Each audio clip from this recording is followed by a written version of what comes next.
Nous sommes vendredi et les couleurs du week-end s'annoncent déjà. Mesdames, Messieurs, c'est le dernier rendez-vous de notre matinale pour le compte de cette semaine. Il s'ouvre tout de suite par le bulletin d'information.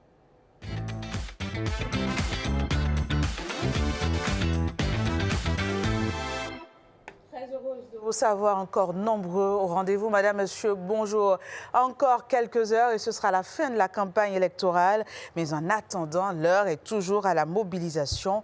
Hier, le duo Wadaï Talata a poursuivi son opération de conquête d'électeurs dans la commune d'Abomey-Calavi. Romuald Wadaï et Mariam Tchabi Talata ont sillonné Godomé, Révier et Calavi, des arrondissements densément peuplés de cette commune. On regarde. La création d'opportunités pour tous les fils et filles d'Abomey-Calavi. C'est ça qu'on demande notre prochain. Abomey-Calavi, un territoire où la densité ne pardonne pas l'imprécision.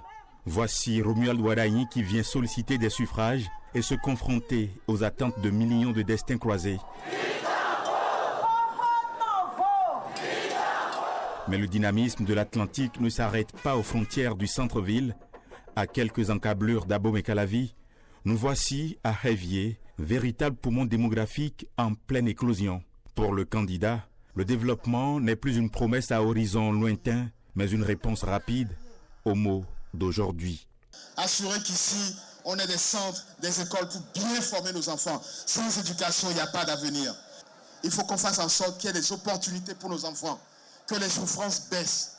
La troisième chose, question de lotissement. Et c'est quelque chose qui est propre à Révier et un peu dans la région ici. Il faut les marchés dignes de ce nom pour nos soeurs, nos mères. Nos jeunes ont besoin d'endroits, de centres de culture pour exercer leur art, pour s'épanouir. C'est 5 priorités qui sont prévues déjà dans le projet de société et Révier n'est pas en marge de ça. Ce que j'ai vu ici et un peu partout depuis que nous avions commencé la campagne, c'est vraiment formidable. Vous aviez vu notre candidat, le président Romuald Wadaï, c'est un jeune comme nous. Donc c'est jeune pour jeune. Nous disons à la population de sortir massivement le 12 de dimanche prochain pour voter le duo Wadaï Talata pour le bien de nos arrondissements. À Godomé, la campagne franchit encore un nouveau palier, celui de l'engagement moral. La volonté est là, le plan est là. On va faire en sorte que Godomé avance à grands pas. Notre ambition, c'est que ce que vous n'avez pas réussi à faire vous-même, vos filles arrivent à le faire.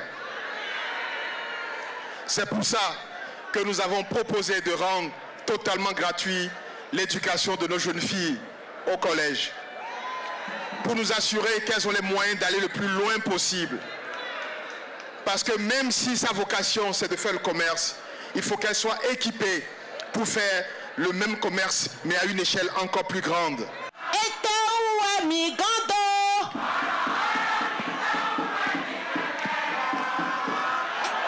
Qu'est-ce que vous devez faire?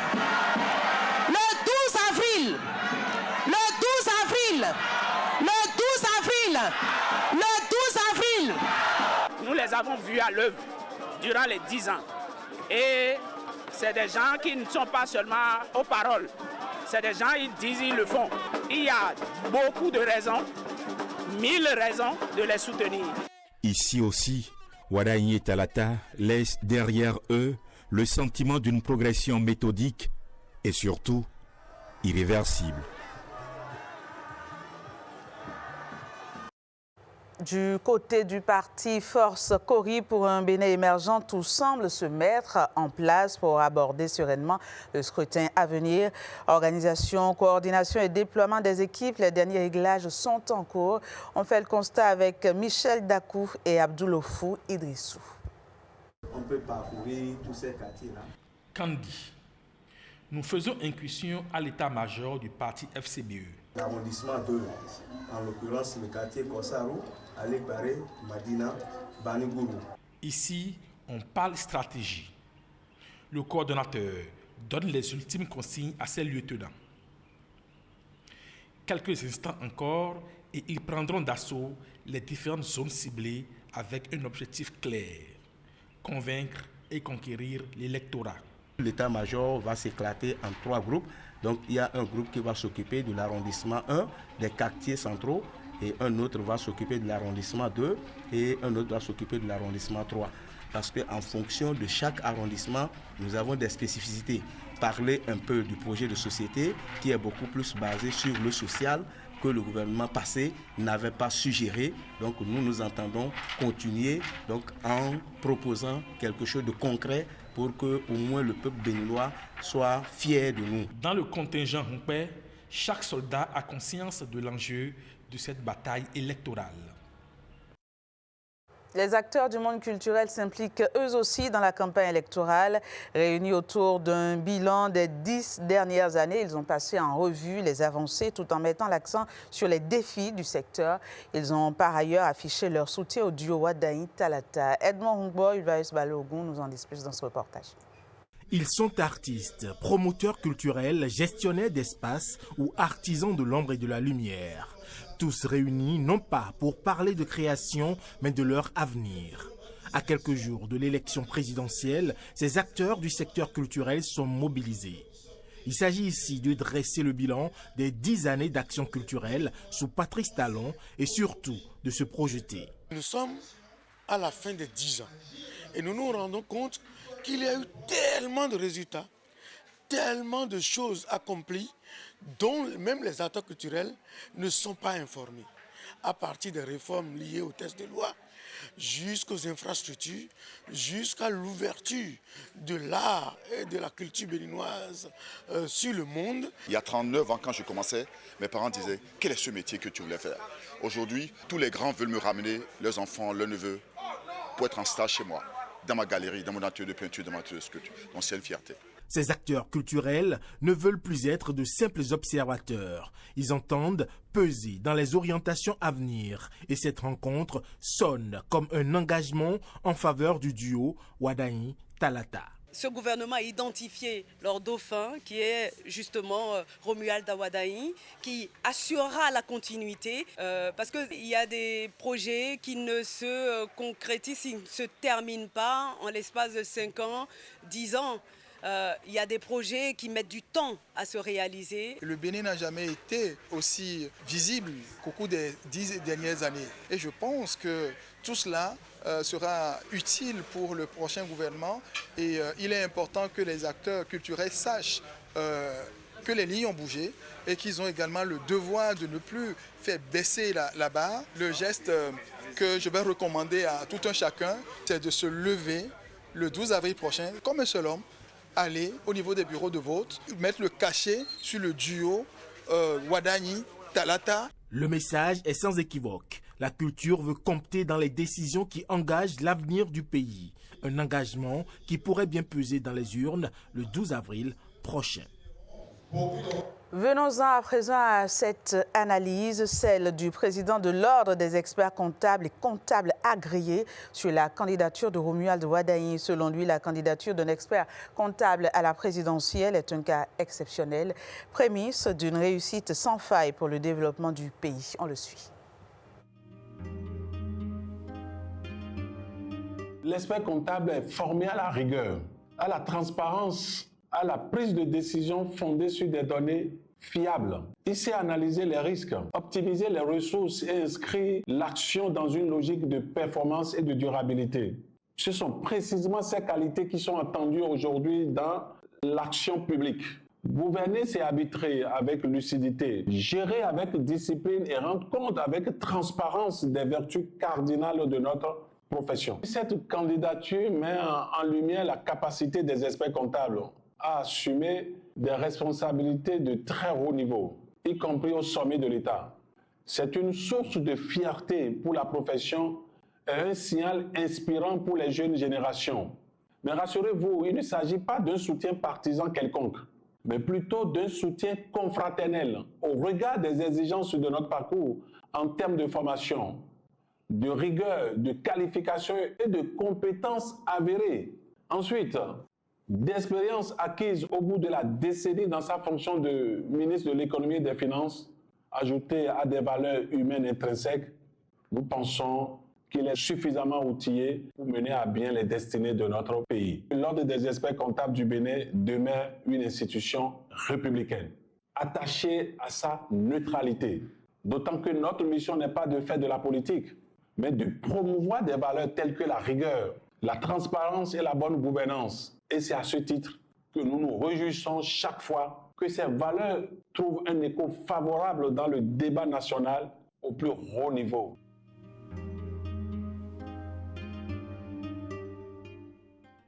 Parlant toujours de la présidentielle, les agents de santé du Borgou donnent de la voix. Ils disent oui au duo Wadaï-Talata. C'est à la faveur d'un géant meeting organisé à Parakou. Les détails dans ce reportage. Wadaï-Talata, ensemble. Wadaï-Talata, ensemble. Aux premières loges de ce rassemblement de taille, des sommités du système de santé du Borgou. Le personnel de santé exerçant dans le Borgou dit oui au dieu Wadaï-Talata. C'est à travers le réseau Santé-Ro. Un engagement qui ne relève pas du hasard. Vous n'êtes pas sans savoir que depuis 10 ans, le secteur de la santé a été un secteur privilégié en termes de recrutement, en termes de renforcement du plateau technique et en termes de gouvernance et d'accompagnement par le gouvernement actuel que nous félicitons d'ailleurs. Nous avons mis en place les bases et maintenant il faut décoller. Et tous les agents de santé, toutes les catégories sont convaincus aujourd'hui que le duo candidat Wadaï-Talata est le meilleur duo pour nous amener encore loin, pour un système de santé résilient, dynamique et encore plus efficace et encore plus proche des communautés. Une succession d'interventions pour argumenter davantage le choix. Puis, une sensibilisation sur comment voter utile. Les agents de santé se sont sentis plus à l'aise dans leur travail. Ils se sont sentis considérés et ils se sont dit, ce mouvement qui est amorcé avec le régime du président Talon, il ne faut pas qu'il s'arrête de sitôt. Il faut qu'on continue, qu'on amplifie ce mouvement. Quand les blues font place aux t-shirts et casquettes frappées roues, c'est que le jeu en vaut la chandelle. La fondation Zulkifl Salami pour la solidarité a rassemblé les imams du Bénin pour une séance de prière pour la paix au Bénin et pour une période électorale apaisée. Ghislain Kogué, Alexis Segbemou. Des imams et des autorités religieuses musulmanes en prière. À l'invitation de la fondation Zulkifl Salami, ils sont venus de tous les 12 départements du pays pour prier pour la paix au Bénin en cette période électorale. La fondation Zulkifl a vu juste que tel que nous le faisons chaque année, à travers nos différents sermons qu'on appelle Koutouba, qu'on essaie de rappeler à nos fidèles l'importance de la paix avant les élections, l'importance de la paix pendant les élections et l'importance de la paix après les élections. Qu'Allah nous assiste, qu'Allah nous aide à le faire, parce que sans la paix, il n'y a pas de développement. Ils ont prié pour une élection apaisée. Celui qui manifeste sa gratitude envers l'homme le fait aussi envers Dieu, a dit les Saintes Écritures. Ils ont exprimé leur gratitude envers le président de la République. À l'approche des grands événements comme l'élection présidentielle, la fondation Zulkifl Salami pour la solidarité apporte sa contribution pour la consolidation de la paix, de la concorde sociale et pour la prospérité de notre pays. Zulkifl Salami, président de la fondation du même nom, a demandé aux imams de faire passer des messages de paix dans les communautés en cette période de campagne électorale. Autre actualité dans ce bulletin, la lutte contre le paludisme. La 6e édition de la campagne nationale de distribution de moustiquaires imprégnés a été lancée à Ouida. Des millions de ménages sont ciblés sur toute l'étendue du territoire national. Gloria Oni, Benjamin Denagnon pour le point. À l'origine d'un drame, une simple piqûre de moustique peut transmettre le paludisme, une maladie aux lourdes conséquences. Le paludisme reste particulièrement meurtrier en Afrique où se concentrent 95% des cas et 94% des décès. Les enfants de moins de 5 ans sont les plus touchés, représentant 80% des vies perdues. On se dit, mais la campagne de distribution des moustiquaires est annoncée, mais on ne voit pas encore les coupons qu'on nous distribue. Non, cette année-ci, il n'y aura pas de coupons.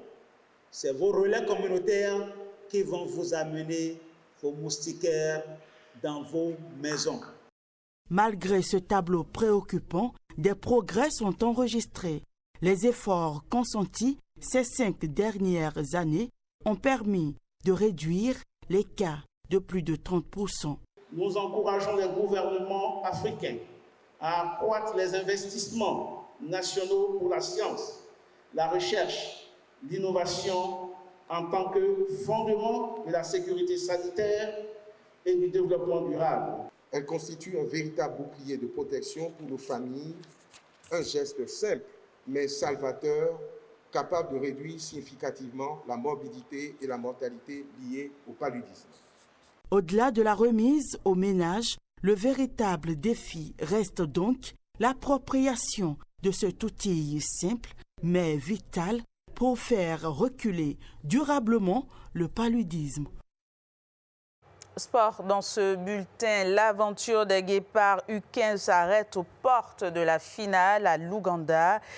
Au terme des 40 minutes de jeu, les deux équipes n'ont pas réussi à se départager, se quittant sur un score de 0 but partout. Conséquence, il a donc fallu recourir à la séance des tirs au but qui s'est avérée fatale aux Guépards. C'est Tonji Metoli et Evariste Zomaron pour les détails. L'aventure s'arrête à cette étape pour les Guépards U15 scolaires en demi-finale face à l'Ouganda. Dans un match très disputé, les jeunes béninois ont montré du caractère du côté ougandais, assez d'occasions dans les deux parties.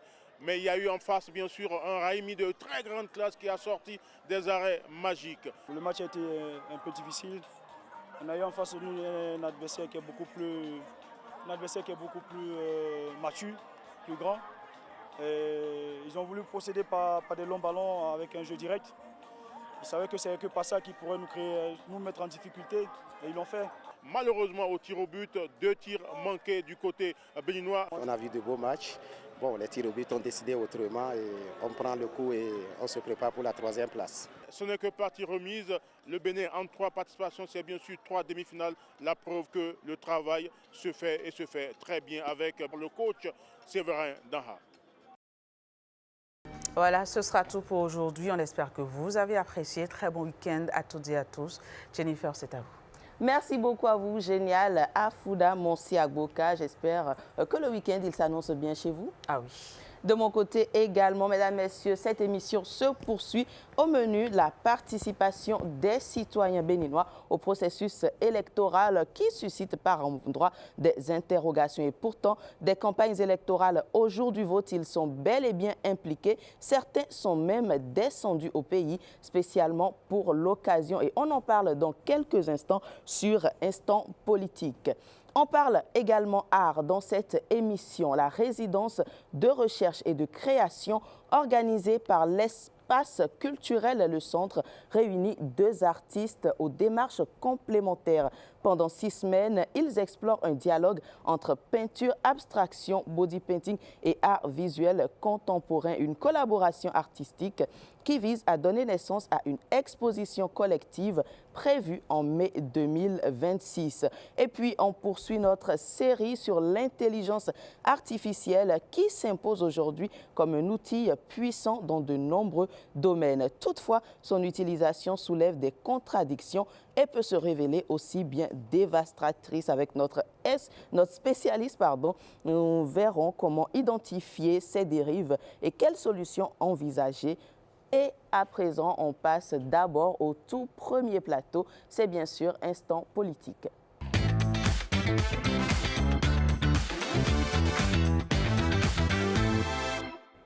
Je l'annonçais, la participation des Béninois, que ce soit d'ici ou d'ailleurs, bien sûr, ceux de la diaspora, suscite des interrogations. Et pourtant, sachez-le, mesdames, messieurs, ils sont bel et bien présents à la fois sur les campagnes électorales et s'apprêtent également pour ce qu'il en est du jour du vote. Et ils sont bien impliqués. Je vous le disais, certains sont même descendus au pays spécialement pour l'occasion. Et on les reçoit sur ce plateau, on en reçoit deux. D'ailleurs, on commence bien sûr par celui de la diaspora. Vous nous venez de l'Allemagne. Bonjour, monsieur Idrissou Abdul Maharouf, c'est bien cela? C'est bien ça. Alors, vous êtes vice-président du Conseil des Béninois d'Allemagne. Comment ça se passe? Merci, madame la journaliste. Bonjour, chers téléspectateurs du Bénin et d'ailleurs. En Allemagne, ça se passe plutôt très bien. Vous vous mobilisez bien? Vraiment. On va y revenir. À vos D'accord. côtés, en tout cas, il y a également celui-ci qui est d'ici, qui représente, je dirais, les citoyens béninois. Il s'agit de monsieur Ghislain Guidi. Vous êtes le coordinateur du réseau des ambassadeurs du développement. Bonjour et bienvenue. Bonjour, madame la journaliste. Vous n'allez peut-être pas parler au nom de tous les citoyens, mais dans l'ensemble, comment ça se passe? Est-ce que vous vous organisez bien? Oui, ça se passe très bien. Alors, je commence avec vous, hein, monsieur Guidi. Vous avez suivi la campagne électorale. Qu'avez-vous appris de façon générale, ou je dirais plutôt quel enseignement les ambassadeurs du développement tirent de cette campagne? Mais merci à vous, madame.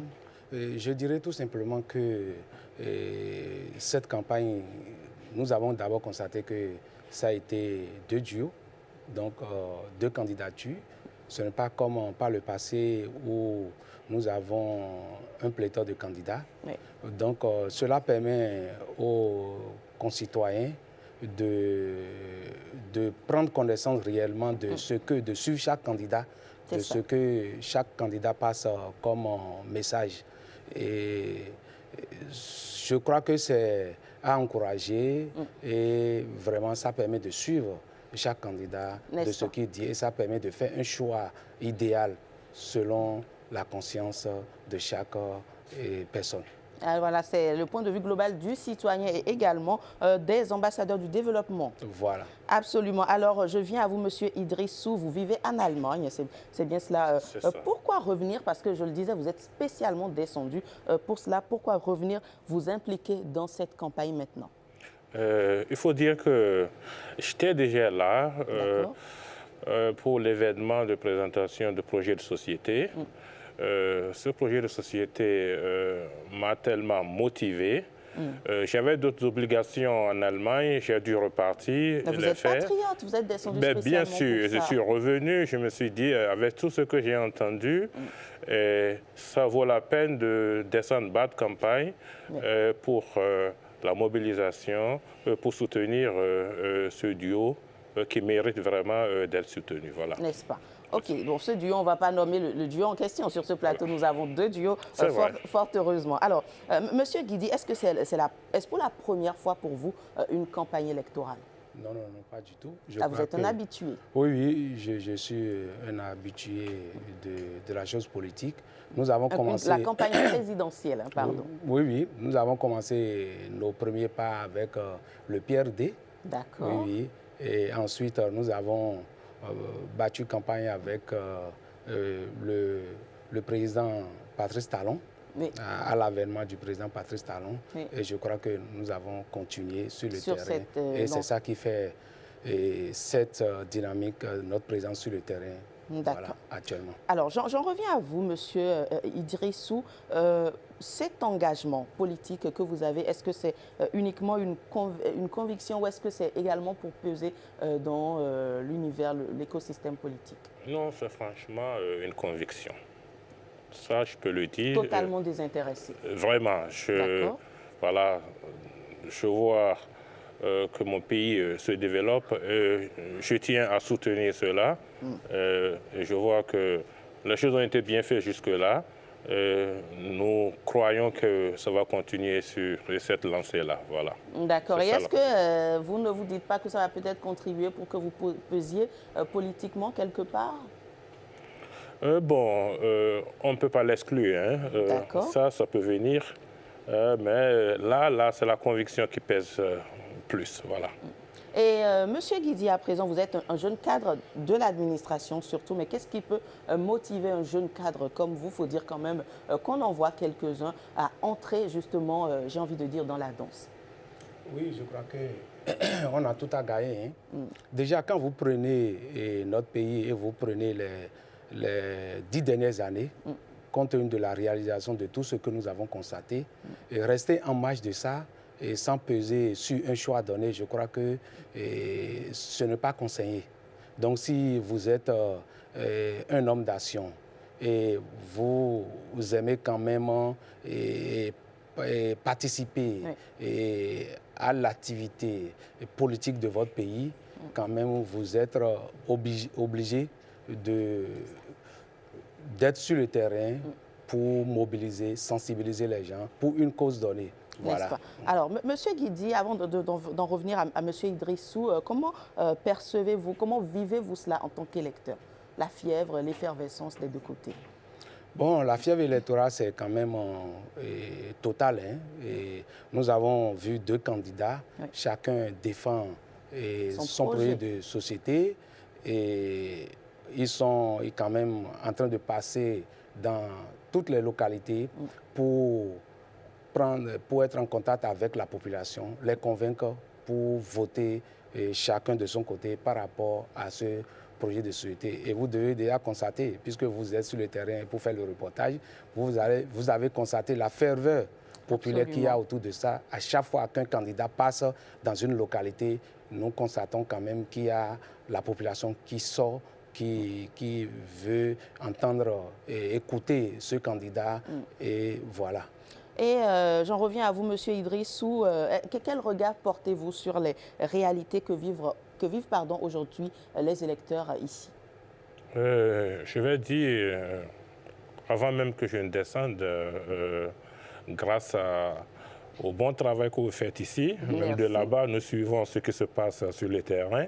Et depuis que je suis là, c'est-à-dire tout se passe vraiment dans la convivialité. J'ai suivi la campagne depuis que je suis là et les gens se sentent intéressés, les gens sortent, les gens se disent c'est notre chose, si nous voulons que ça change, il faut qu'on fasse quelque chose, ça bouge et je crois que la fête sera belle. Et cette même mobilisation, est-ce qu'elle est également observée de l'autre côté? C'est vrai que vous ne représentez peut-être pas toute la diaspora, mais du côté de l'Allemagne. Oui, bien sûr, du côté de l'Allemagne, ça se passe plutôt bien. Bon, malheureusement, nous n'avons pas de poste de vote en Allemagne. Voilà. Pour voter, nous devons aller vers Paris, mais tout est organisé. La communauté béninoise se sent vraiment intéressée. Tout est mis en œuvre pour que les gens puissent faire le déplacement et aller voter à Paris. Et j'en reviens à vous, Monsieur Guidi. Vous parlez de cette ferveur, de cette effervescence. Est-ce qu'il y aurait quelque chose qui vous a particulièrement marqué? Bon, je parlerai d'un candidat, si vous me le permettez. On ne pourra pas nommer, peut-être défendre une idéologie. Oui, bon, c'est vrai, défendre une idéologie, mais il y a quelqu'un dans ce duo qui a été dans l'un des duos qui a été quand même découvert qu'on prenait comme un technocrate qui n'était pas de la chose politique, mais vraiment qui a émerveillé les gens, quand même qui a su prendre contact avec la population comme cela se doit. Et c'était la grande surprise quand même. Et ça, c'est votre découverte, votre émerveillement donc, de cette période. Et il y a également d'autres électeurs, peut-être du camp opposé, peut-être à celui dont vous parlez, qui ont été également surpris d'une façon et ou d'une autre. Alors, Monsieur Idrissou, la diaspora a-t-elle un réel poids, justement, dans cette élection, ou est-ce qu'on surestime plutôt son influence? Il faut dire que la diaspora a vraiment un poids.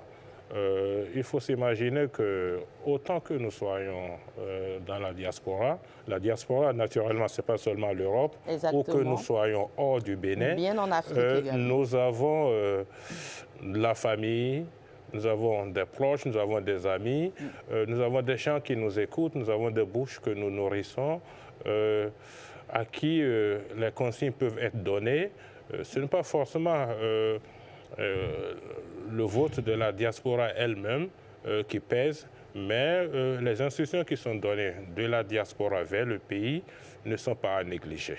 Et il y en a, je dirais, des avis divergents qui estiment qu'en dépit de tout, la diaspora ne pourra pas subir les réalités locales. Qu'est-ce que vous en dites? Bon, ce n'est pas forcément ça. Franchement, aujourd'hui, je peux dire, depuis 10 ans, pour ce que nous avons vécu, la diaspora aura toujours son mot à dire. Et, sera d'une façon ou d'une autre concernée. Bien sûr, bien sûr. Et c'est bien ça. Et nous avons vu notre pays, franchement, il y a 10 ans, mon pays n'était presque pas connu à l'étranger. Mais aujourd'hui, je peux dire, nous pouvons être fiers d'être béninois. N'est-ce pas? Quand nous prenons le sport, par exemple, il y a 10 ans, quand il y avait les grandes compétitions comme la Coupe d'Afrique, la Coupe mondiale, on nous demandait, nous, mais au Bénin, on ne joue pas au football. Et pourtant, mais aujourd'hui, ce n'est pas le cas. Franchement, c'est à féliciter. Et toujours, et plutôt de votre côté, dans le rang des citoyens qui sont ici, ces avis divergents disent parfois qu'il s'agisse d'un duo ou de l'autre. Lorsque vous les suivez aveuglément, après, il y aura un retour que vous n'allez pas forcément apprécier. Qu'est-ce que vous en dites? Bon, ça dépend de chacun. Hein. D'accord. Je crois que quand il y a un projet de société, c'est le contrat que le duo, le candidat présente et signe avec ses électeurs, je dirais. Et donc, déjà, si ça existe, cela permet de suivre ce candidat qui sera élu et ça permet d'évaluer. Mais pour l'expérience que nous avons, c'est vrai que c'est difficile entre ce qu'on dit et ce qui sera fait sur le terrain. Mais on a suivi au cours des 10 dernières années, on a vu quand même le gouvernement du président Patrice Talon qui a fait l'effort, par exemple, quand même de respecter son PAG rigoureusement. Et je crois que pour ceux qui sont là, les deux duos qui sont là, je crois que j'ai espoir que c'est le même exercice qui sera fait. Et quand vous avez certainement parcouru les projets de société également, s'ils sont respectés, est-ce que vous pensez qu'il y a de l'espoir, le Bénin sera développé? Oui, je le crois. Je crois que quand on prend les projets de société, ils ont abordé les réalités du pays. Et tel que ça a été fait, nous voyons que quand même un effort sera fait pour suivre ce projet de société, puisque c'est déjà une boussole pour les candidats. Merci beaucoup. Alors, Monsieur Idrissou, je reviens à vous. Après cette élection, quel rôle concret la diaspora pourra-t-elle jouer? La diaspora pourra participer, comme elle le fait déjà, au développement du pays. La diaspora, nous y œuvrons pour que les Béninois soient à l'étranger, quel qu'en soit le domaine dans lequel ils sont, qu'ils fassent en sorte que tout ce que le Bénin a besoin pour son développement, que la diaspora apporte aussi sa pierre à l'édifice, que vous soyez ingénieur, que vous soyez docteur, ce que vous faites à l'extérieur, nous ferons en sorte que le Bénin prenne les avantages de cela, que nous ramenons ce que nous allons apprendre au dehors pour que ça profite à notre pays. Et M. Guidi, vous, personnellement, en tant que citoyen d'ici, qu'est-ce que vous attendez à l'issue du scrutin du dimanche prochain? Bon, à l'issue du scrutin du dimanche, que les Béninois sortent massivement pour exprimer leur choix et par rapport au vote. Cela montre leur adhésion au pacte de société que chaque candidat a présenté au peuple béninois. Donc, je crois que la fête sera belle. N'est-ce pas? Et nous espérons réellement que les Béninois sortent. Et c'est ça qui fait l'adhésion du peuple à ce processus qui se passe. Et est-ce que vous pensez, parce que vous êtes jeune cadre justement, est-ce que vous pensez que la jeunesse doit s'impliquer d'une façon ou d'une autre? Qu'est-ce qu'elle a à gagner? Dans tout pays, c'est la jeunesse qui a la relève. N'est-ce pas? Si la jeunesse ne s'implique pas, comment il peut prendre la main demain? Donc, les jeunes ont tout à gagner de s'impliquer dans ce processus, d'apprendre de nos aînés pour que, in fine, après, eux-mêmes, ils puissent gérer et porter le pied à l'édifice pour le développement de notre pays. Alors, M. Idrissou, vous n'êtes pas moins jeune, mais je vais vous demander, toute la classe politique, les différents âges, est-ce que vous pensez qu'ils doivent s'impliquer pour avoir quoi en retour? Parce que c'est la question que certains se posent parfois. Bien sûr, je crois que c'est la chose de tout le monde. D'accord.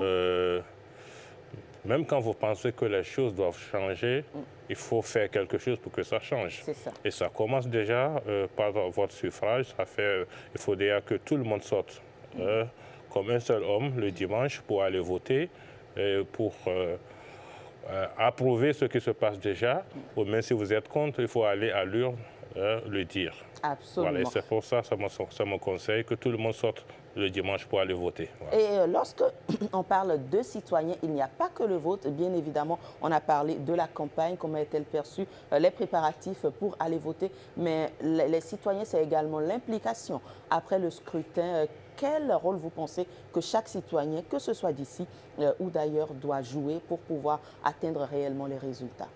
Je crois qu'après le scrutin, il faut que tout le monde soit patriote, que tout le monde accompagne le gouvernement à sa manière, que ce soit du Bénin ou de la diaspora, pour faire avancer les choses. Nous avons vu depuis 10 ans que les choses ont vraiment changé.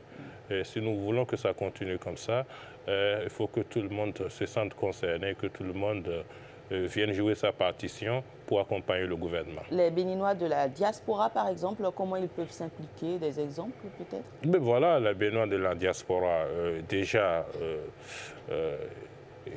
l'investissement. D'accord. L'investissement vers le pays. Les idées. Comme je l'avais dit tantôt, quel qu'en soit le domaine dans lequel vous êtes à l'étranger, vous profitez à ce pays d'accueil où vous êtes. Il faut que chaque Béninois, qu'il soit au pays ou à l'étranger, vienne avec ce qu'il sait faire pour accompagner le gouvernement.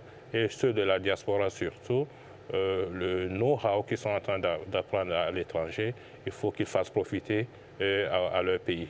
Pour un Bénin nouveau? Bien sûr. Je vous pose la même question. Alors, Monsieur Guidi, quelle doit être l'implication des citoyens, particulièrement ceux qui sont au Bénin?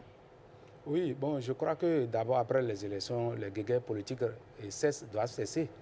Et chacun, à son niveau, ce qu'il fait comme travail, doit s'améliorer pour apporter sa pierre à l'édifice. Et accompagner le gouvernement qui sera en place. Comment? Oui, d'abord dans faire correctement son travail. D'accord. Faire efficacement son travail. Dans l'administration, travailler pour améliorer le rendement déjà à son poste. Et ce n'est que ça qui fera quand même booster tout ce que le gouvernement va prendre comme décision en haut. Alors, je vais vous laisser conclure. Je commence par vous, M. Idrissou.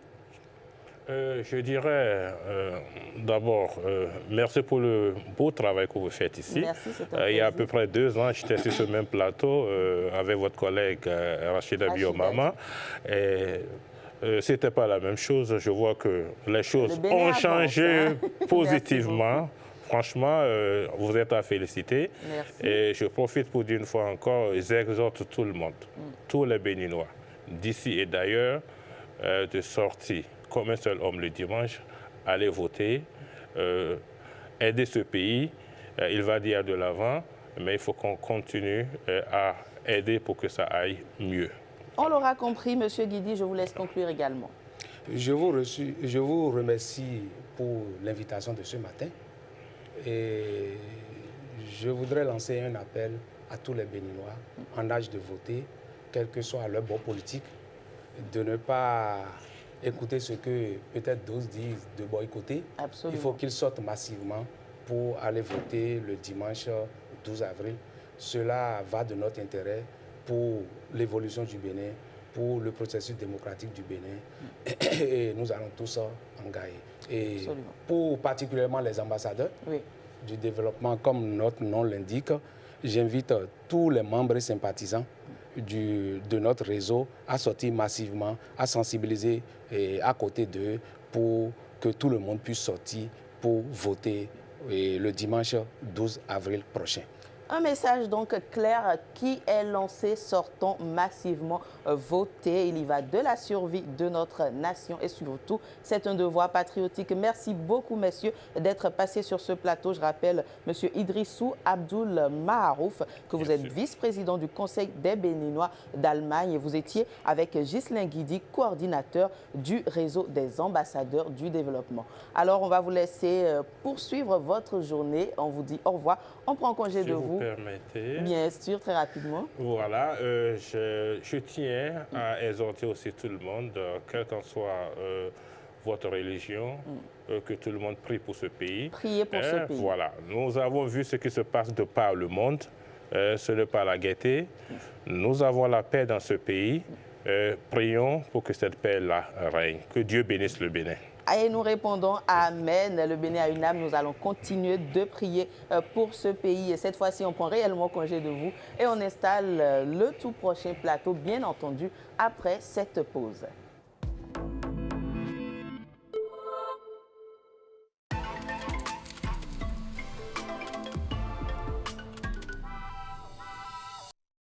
Il y a quelques années, tout était lent. Papier, aller-retour, file d'attente interminable. Aujourd'hui, tout a changé. Ici, chaque vie a une trace, une identité, grâce à l'ANIP. Aujourd'hui, tout commence dès le premier cri. L'agent de santé déclare la naissance avec un simple téléphone sans Internet. Les parents finissent au guichet du centre de santé ou à la mairie pour la complétude des informations et l'enregistrement de la naissance. En moins de 48 heures, ils reçoivent le numéro personnel d'identification, le NPI, par SMS et peuvent demander l'acte de naissance en ligne. Moi, je trouve cela magique. Naître, avoir une existence juridique sans protocole, parce qu'on a la chance d'appartenir à une nation dont les dirigeants ont de la vision et la volonté politique. Depuis le 1er avril 2021, chaque enfant reçoit son NPI dès l'enregistrement de sa naissance au Registre national des personnes physiques. Ceux nés avant cette date l'obtiennent à travers le RAVIP. Je me souviens du jour où j'y suis allée. Mes données biographiques, mes empreintes, ma photo, ma signature, tout a été enregistré. C'était plus qu'une formalité. C'était la reconnaissance officielle de mon identité par mon pays. Grâce à cela, j'ai obtenu mon acte de naissance sécurisé, ma pièce d'identité, j'ai pu acheter et enregistrer ma carte SIM et à 18 ans, mon nom est apparu automatiquement sur la liste électorale. Et puis est venu le jour où je me suis installée et ai déclaré mon chez-moi. Avec mon NPI et celui de mon témoin, le chef de quartier a déclaré ma résidence en quelques secondes directement depuis son téléphone, sans Internet, grâce à un simple code USSD. Ma résidence était alors mise à jour dans le Registre national des personnes physiques. Ainsi, l'État sait où nous sommes pour mieux nous servir. Moi, j'appelle cela la proximité numérique. Quand Dosso a décidé de m'épouser, nous n'avions besoin que de nos NPI et de ceux de nos témoins. L'officier d'état civil a déclaré notre union dans le système ANIP. En quelques secondes, notre mariage était enregistré, lié à nos identités et nous avons reçu notre acte sans aucune tracasserie. Même l'amour a sa place dans le numérique. Quand mon grand-père est décédé, le médecin est venu constater le décès. Avec le certificat, nous sommes allés chez le chef quartier qui a demandé nos NPI. En quelques instants, avec son téléphone, il a déclaré le décès. L'ANIP a délivré l'acte et mon grand-père a été inscrit au fichier national de l'état civil comme décédé et automatiquement radié de la liste électorale. Les registres se mettent à jour en temps réel pour que chaque vie soit respectée et comptée. La vie continue et parfois la mémoire nous joue des tours. On oublie son NPI, pas de panique. Un simple code USSD, le site web de l'ANIP ou l'application anip.bj et tout revient en un clic. Parce qu'aujourd'hui, au Bénin, la technologie ne remplace pas l'humain, elle le relie.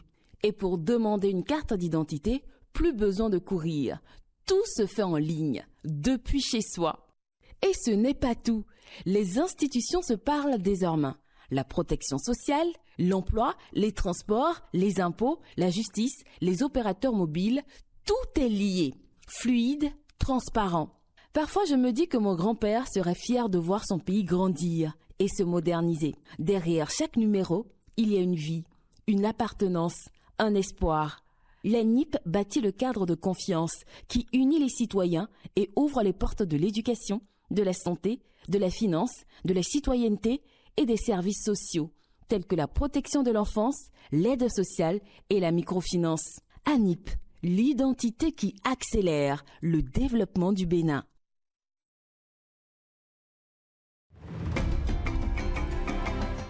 Ils sont partout, dans les boutiques, à la maison, à l'école, et nos enfants en raffolent. Les aliments ultra transformés, biscuits, bonbons, nouilles instantanées, chips, boissons sucrées, snacks, gâteaux, pizzas industriels, les saucisses et saucissons. Ce sont des aliments fabriqués par l'industrie dont la composition naturelle a été fortement modifiée. Le problème, bien qu'il soit facile d'accès, pratique et prêt à être consommé, les aliments ultra transformés contiennent très peu de nutriments utiles, presque pas de vitamines, presque pas de fibres, mais en revanche, ils sont très riches en sucre, en sel, en mauvaise graisse, en colorants et additifs chimiques, ce qui ne fait aucun bien à la santé. Prenons quelques comparaisons simples. Une canette de boisson sucrée de 33 centilitres, c'est environ 8 morceaux de sucre. Pourtant, l'OMS recommande de réduire la consommation des sucres ajoutés. Les nutritionnistes conseillent de ne pas dépasser l'équivalent de 4 morceaux de sucre ou 4 cuillères à café de sucre en poudre par jour. Prenons un paquet de nouilles instantanées. C'est l'équivalent de plusieurs sachets de sel en une seule portion. À force d'en consommer, ces aliments fatiguent le cœur, le pancréas et augmentent le risque de maladies chroniques même chez les enfants et les jeunes. Alors que faire? La solution est simple. Manger local, manger frais, manger naturel. Fruits et légumes, légumineuses, poissons, œufs, viande maigre. La règle est donc claire. Moins d'aliments ultra transformés, plus d'aliments naturels. Préserver sa santé, c'est possible en faisant les bons choix dès aujourd'hui. Ceci est un message de l'Agence nationale de l'alimentation et de la nutrition. ANAN, comprendre pour agir en faveur de la nutrition.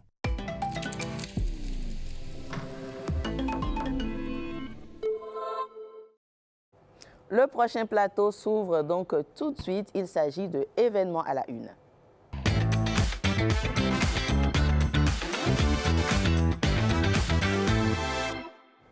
L'art contemporain africain continue de se réinventer, de se raconter et surtout de se vivre à travers des expériences uniques de création et de partage. C'est dans cette dynamique que s'inscrit la résidence de recherche et de création organisée par l'espace culturel Le Centre qui se tient du 2 avril au 16 mai 2026. Pendant 6 semaines donc, 2 artistes aux univers différents croisent leurs regards, leurs techniques et leurs sensibilités. On les reçoit pour vous ce matin sur le plateau. Je reçois Midek Benyan Oji Choua, c'est bien cela. Il est peintre nigérian.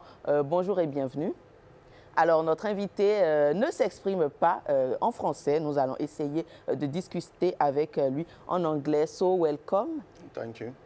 Alors, il est peintre nigérien. You are painter from Nigeria. Yes. Alors, à ses côtés, il y a Léonel Zadji, artiste plasticien béninois. Bonjour et bienvenue. Bonjour, madame. Alors, comment se passe déjà la collaboration entre vous? Est-ce que la barrière de la langue ne se fait pas?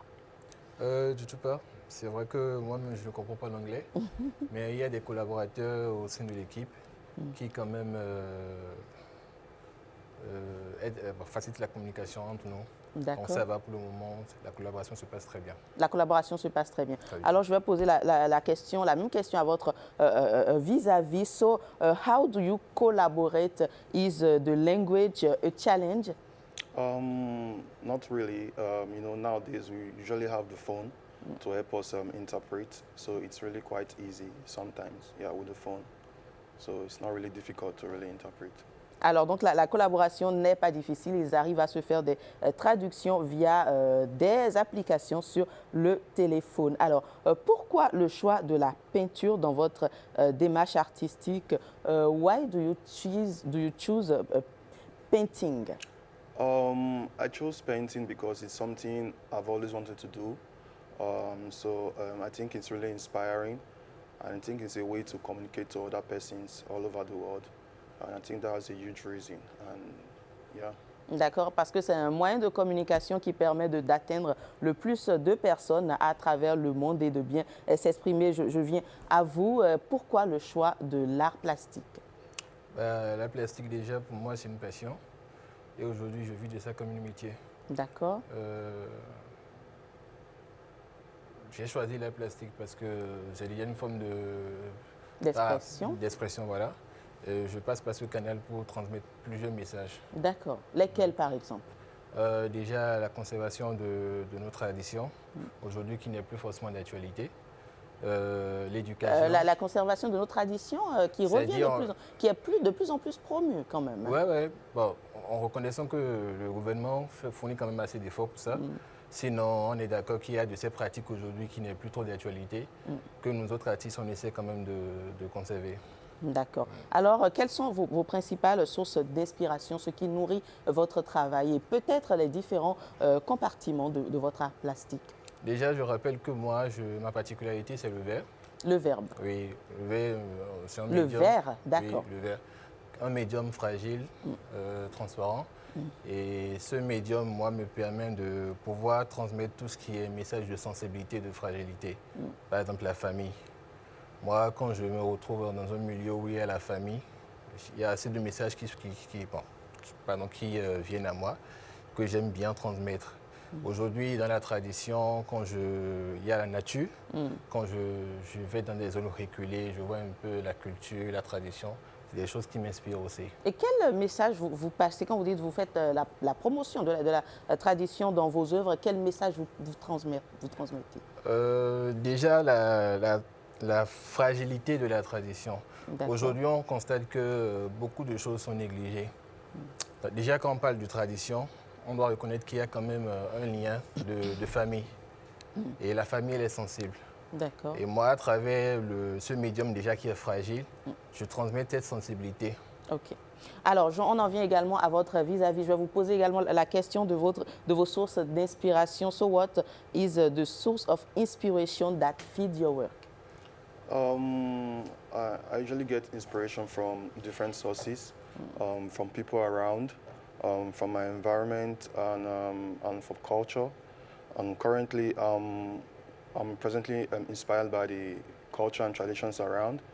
So the works I'm currently working on are traditionally based on how, how the culture and traditions are really fading away from society. So those are what I currently work on right now. So alors, il s'inspire notamment de la culture, de son environnement et de bien d'autres également. C'est bien cela. Alors, on en revient également à vous. Quelle est la place des émotions, peut-être, et du vécu personnel, comme peut-être votre vis-à-vis l'a dit dans votre travail?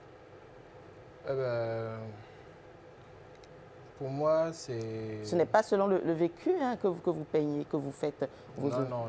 Moi, je m'inspire plutôt déjà de ce qui existe. D'accord, donc de l'environnement également. Voilà. Alors, comment naît une œuvre chez vous? J'ai envie de savoir, à partir de l'idée jusqu'à la conception. Déjà, comme je disais, moi, mon médium, c'est le verre. Donc, ce qui fait que je ne peins pas dans un sens normal. Je peins dans un sens contraire. Donc moi-même, en tant qu'artiste, je suis curieux de savoir en fait... Quel est le travail que vous faites en amont, à partir de l'idée qui germe, jusqu'à la préparation et le fait de représenter une œuvre? Déjà, il y a des recherches de base qui sont faites. Il y a la source. La source, vous parlez? C'est-à-dire aller vers les personnes ressources. Voilà, se cultiver. Et puis après, on revient devant sa toile, devant le verre. Et on essaie de déverser tout ce qu'on a et essayer de cultiver là-bas. Alors, je vais également poser donc la même question à notre vis-à-vis. How does a piece of art come to life for you from idea to execution? Firstly, I use oils on canvas. Usually I start with priming and preparing the surface. And then I usually start with sketches and use of light colors as the first layer. Then afterwards, I use female figures, sometimes male figures. Then I try to express myself using gray colors. So. OK. Alors, il prépare son travail en amont, il fait beaucoup de recherches également et il s'inspire de représentations mâles ou femelles, donc que ce soit des hommes ou bien sûr des femmes. Alors, on va en venir à présent à la résidence qui est en cours depuis quelques semaines déjà. Alors aujourd'hui, vous êtes réunis en résidence à l'espace culturel Le Centre. Que représente cette expérience pour vous? C'est une belle expérience déjà de collaborer avec mon binôme qui est nigérian. Je découvre son travail, ce que j'apprécie, pareil pour lui. Et en s'amusant avec lui, on a quand même développé, on est en train de travailler sur un sujet qui nous relie. C'est vrai que la thématique pour le moment n'est pas encore... Qui vous relie? Oui. C'est-à-dire? C'est-à-dire, il a sa manière de travailler à lui, j'ai ma manière à moi de travailler. Et quand même, on arrive à se retrouver, à fusionner, voilà. C'est vrai que la thématique n'est pas encore définie, mais pour le moment, on a le sujet sur lequel on est en train d'explorer. D'accord, merci. So, I come to you. I will ask you the same question. Today, you are both in residence at Le Centre. How does the experience represent for you? The experience is really nice. The people are great people, lots of support from the staff and the children around. So it's a great source of joy for me. So it helps in, creating more good pieces. And I hope to continue that way. Yeah. D'accord. Alors, il dit que c'est une très belle expérience. Ils découvrent beaucoup. Ils apprécient leur travail mutuel et il espère que cela va se perpétuer. Je reste quand même avec lui pour lui poser la prochaine question qui, bien sûr, est celle de savoir comment s'est faite la rencontre des deux univers artistiques. How did the encounter between you two artistic worlds happen? It happened quite frequently, through my gallery. I'm being represented by a gallery in Paris by Lara Sebdan. So, and it made it possible for me to be at the residency at Space Cultural Center. That's where I met my colleague, Lionel. So it's really nice to, work with somebody from another nation, another town. And yeah, it has been so nice. It's fine. It's nice. It's really en tout cas, nice. il le dit, hein, c'est une très belle expérience de rencontrer quelqu'un qui vient d'un autre univers, d'une autre réalité, d'un autre pays. Et il parlait également de leur rencontre qui s'est faite en dehors du pays, je crois, à Paris, c'est bien ça? C'est bien cela. D'accord. Alors, je vous pose la même question. Comment vivez-vous justement cette rencontre entre vos deux univers? C'est vrai que les médiums diffèrent, mais le message n'est pas différent. Donc, c'est vraiment pas compliqué. Et je pense que c'est à féliciter, à remercier déjà l'espace culturel Le Centre qui a fourni pas mal d'efforts pour nous mettre en contact et ils le font très bien. Alors, à quoi peut s'attendre le public lors de l'exposition? Parce que c'est ça la finalité. Il y aura une exposition, je pense, le 16 mai 2026, c'est bien ça? Le 15 mai, pardon, 2026. Alors, à quoi doit-on s'attendre lors de cette exposition? Je crois que le public sera vraiment content de voir nos œuvres. Qu'est-ce que vous leur promettez? C'est quoi un avant-goût? Comment les motiver à venir? Déjà, c'est prévu des rencontres. D'accord. Donc, le public peut déjà effectuer un déplacement, venir déjà à l'atelier, voir un peu ce qu'on est en train de faire. Et puis après, le jour du vernissage, verront la finalité de nos créations. Mais on promet vraiment un truc...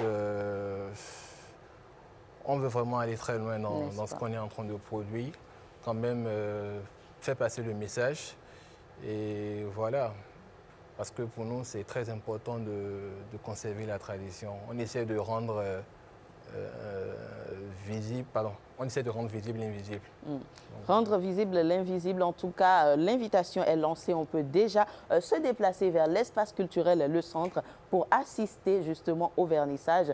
Et pourquoi pas, et surtout, plutôt ne pas rater l'exposition qui se fera le 15 mai 2026. Alors, vous promettez à ceux qui vous suivent un univers artistique entre tradition et réalité culturelle, c'est bien ça? C'est bien ça.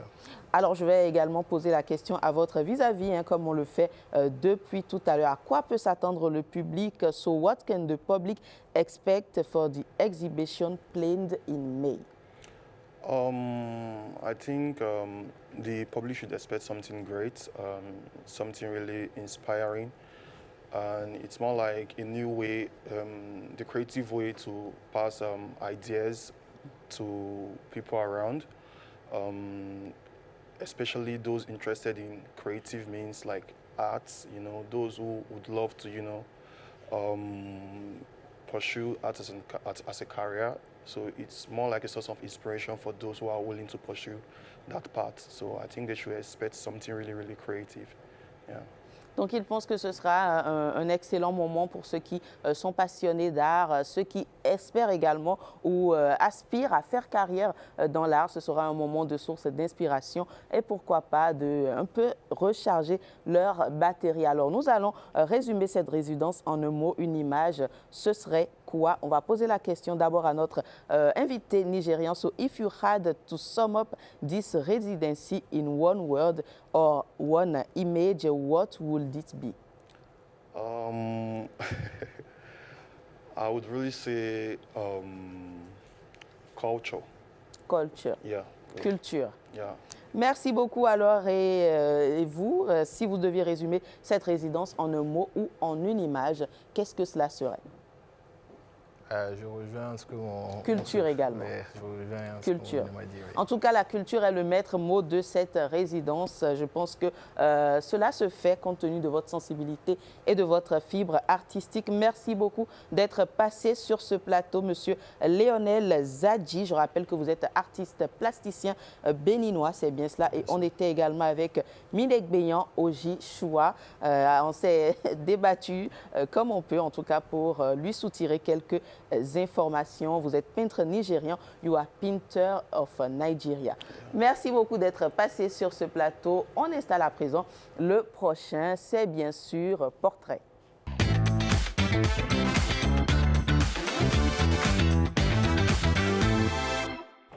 Cette fois-ci, il ne s'agira pas de parler anglais, on parle bel et bien français, en tout cas avec Amandine Anyambosu et son invité, n'est-ce pas? Bonjour Amandine. Bonjour à vous Jennifer Sachivi. Pourquoi vous riez? Ah non, j'admire votre talent d'interprète et de traductrice. Je suis sûre que les experts en anglais ne seront pas de votre avis. Je n'aurais pas aimé être à votre place ce matin. Alors on y va, on fait le portrait d'un artiste aujourd'hui, n'est-ce pas? Et bien sûr, c'est un artiste, chanteur, auteur, compositeur et arrangeur de son. Il a pour nom de scène Chikano Alafia. Il aborde plusieurs thématiques dans ses chansons. Chikano Alafia a écrit une chanson qui a d'ailleurs fait l'objet d'un clip qui est un appel puissant pour un bon vivre ensemble. Je vous propose alors de suivre un extrait de son œuvre.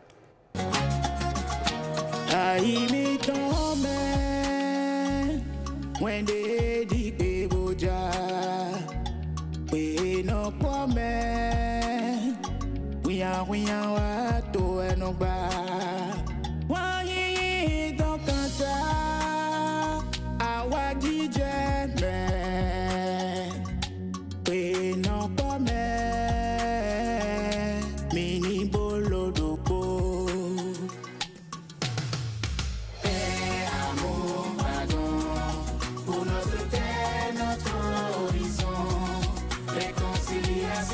Sur nos chemins, que le béni s'épanouisse enfin. Paix, amour, pardon, pour notre terre, notre horizon. Réconciliation sur nos chemins, que le béni s'épanouisse enfin. Faut plus bon mi ton lait, donc ouais, mi donna Willy Bonham. Écoutons nos rêves. Ensemble, allons de l'avant. Ouvrez des web ici. Pour adopter, pour pisser quand on est. Ouvrez des web ici. Pour adopter, pour pisser quand on est. Amour, pardon, pour notre terre, notre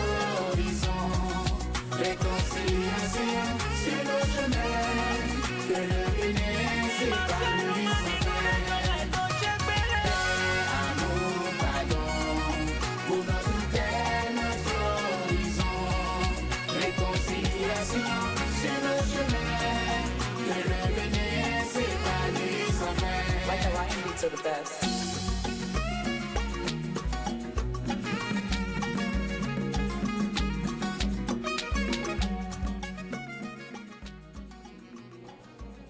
Chicano Alafia, bonjour à vous. Bonjour madame. À l'état civil, vous vous appelez Azagoun Dedigbe Chicano. Oui. Et pourquoi avoir choisi comme nom de scène Chicano Alafia? Chicano, c'est mon nom à l'état civil. Oui. Alafia, c'est mon premier morceau qui a été lancé officiellement, qui est nommé Alafia. Donc, j'ai fait son clip. Quand le clip passe sur les écrans, ceux qui adorent mes musiques, ils me voient dans la circulation, ils commencent par m'appeler Alafia.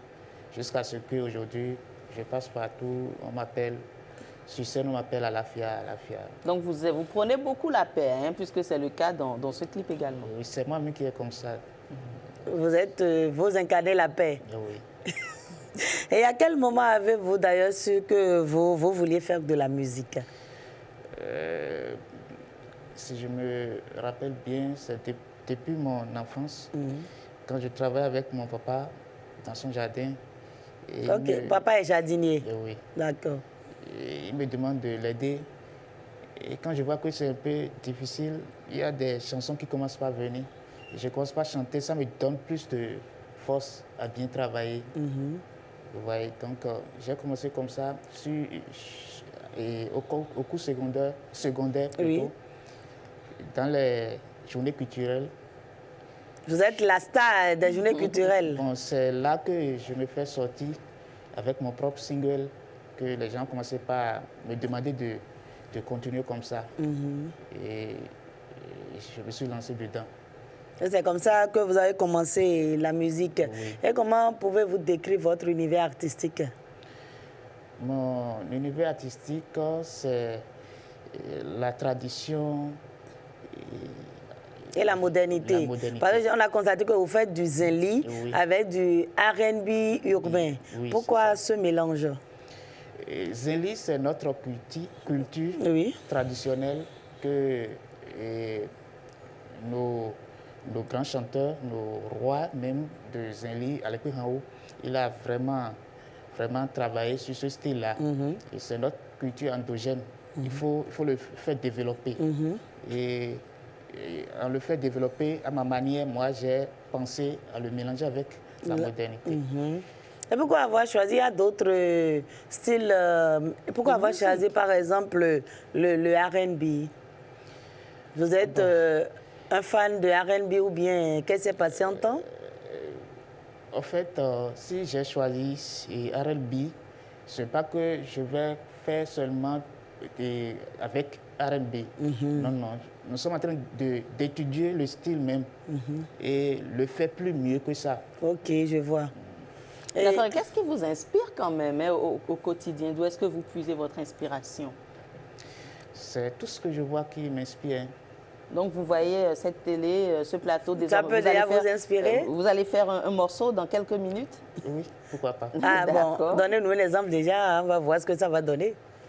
Mi monde no vivi boja chodo amechemi mai doji télévision mi ton ho e no iloro ORTB odi ache SRTB mi ton radio télévision SRTB bogbon gbe obi sese memechemi ena chenu mi mero fibono azo poto gande pachero kwegbe fiokpo nkoboda lo mi tona fon boda gate gbegbe bazo mi tona fon bodo nu nkan iwe amen télévision mi tona fon boda ga iwe gbogbe o me bi sese kude me azo ma de me dagbe me mi na fon bode te gbegbe. Merci, amen. Merci beaucoup. C'est vraiment bien inspiré. Une inspiration immédiate. Vous êtes sûr que l'inspiration est venue comme ça ou bien c'était déjà préparé avant votre... C'est venu comme ça? Oui, c'est venu comme ça. Ah, bon, donc vous serez encore inspiré tout à l'heure. Certainement. Il n'y a pas de souci. Le clip qu'on vient de quel message véhicule cette chanson, par exemple? Le message qui est véhiculé dans cette chanson est que la paix. Je suis un citoyen, nous sommes tous citoyens. Et en tant que citoyen, il faut participer au développement de ton pays. Il n'y a pas de développement sans la paix. C'est ça. Je demande que la paix, il faut que la paix commence chez nous-mêmes. D'abord dans nos foyers. Dans nos foyers, dans nos quartiers, villes, entreprises, dans nos entreprises, partout, dans les rues. Et moi, je suis curieuse de savoir pourquoi à chaque fois, Chicano parle de la paix. Vous l'avez dit, vous êtes comme ça, mais pourquoi la paix partout dans le monde? Vous voyez, nous voyons tous ce qui se passe dans le monde entier. Donc, ce qui s'est passé sur ton prochain, ça, il faut comprendre que ça peut se passer sur toi aussi. Voilà, donc c'est pour ça qu'il faut à chaque moment prôner la paix, la réconciliation, le vivre ensemble et tout.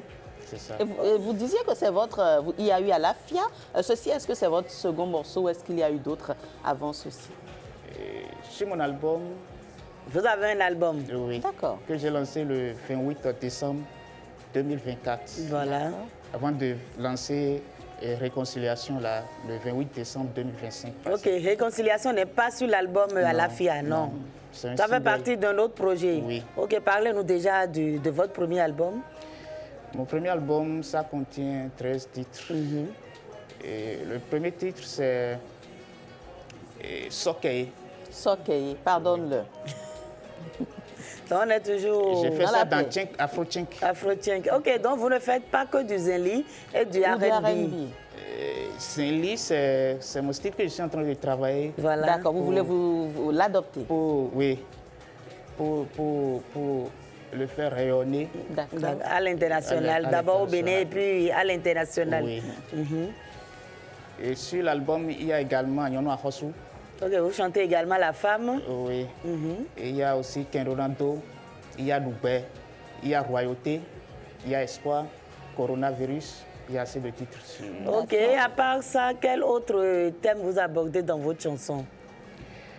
À part l'espoir, la réconciliation, la femme, la royauté. Il y a Ma Lumière, c'est-à-dire qui est fait dans le style Zenli là. D'accord. Ma Lumière. Mon amour pour toi n'a pas de frontières. Pour toi, je ferai tout, car t'es ma lumière. Et quand je pense à toi, mes jours sont meilleurs. Merci. Donc, c'est une déclaration d'amour. Oui. Mais moi, je suis curieuse. Le thème coronavirus, d'où vient-il? Est-ce que c'était pendant cette période que vous avez initié ce morceau? Oui, j'avais fait ça. Et dans les périodes de coronavirus. D'accord, donc c'était pour sensibiliser. Oui, mais à cause des moyens, je n'ai pas pu faire le clip. Mais est-ce que dans votre environnement immédiat, vous avez pu faire écouter ça aux gens, histoire de les sensibiliser? Oui, et beaucoup de personnes ont aimé. J'ai fait des prestations avec ça dans le temps. Parce que quand je faisais mes recherches, j'ai constaté que Chicano quand même a organisé beaucoup de concerts. Et il faut préciser que vous nous venez de Boycon. Oui, je suis... Merci beaucoup. Je suis venu de Boycon, dans l'arrondissement de Ouazako, quartier à Togui. Donc, au-delà de l'artiste, qui est Chicano? Est-ce que vous avez un métier ou bien vous ne faites que ça? Bon, pour bien faire ma musique, je me suis lancé dans la formation MAO. D'accord. Musique assistée par l'ordinateur. Ok. Je fais aussi de la sérigraphie. Je fais beaucoup de choses que je ne peux pas. Vous êtes un touche-à-tout. Oui. Vous faites un peu de tout. Est-ce que vous avez des projets sur lesquels vous travaillez actuellement? Oui. J'ai des projets sur lesquels je suis en train de travailler. Et pour citer, je peux vous dire que nous sommes en train de travailler sur un projet pour mieux promouvoir mes œuvres. Organiser un tour des médias, tout du concert, tout ça. D'accord. Il y a aussi des nouveaux projets qui sont au studio. Qui sont au studio. On est en train de taffer sur ça. D'accord, les médias pour mieux vous révéler. Mais comment imaginez-vous votre carrière dans plusieurs années? Je souhaite voir ma musique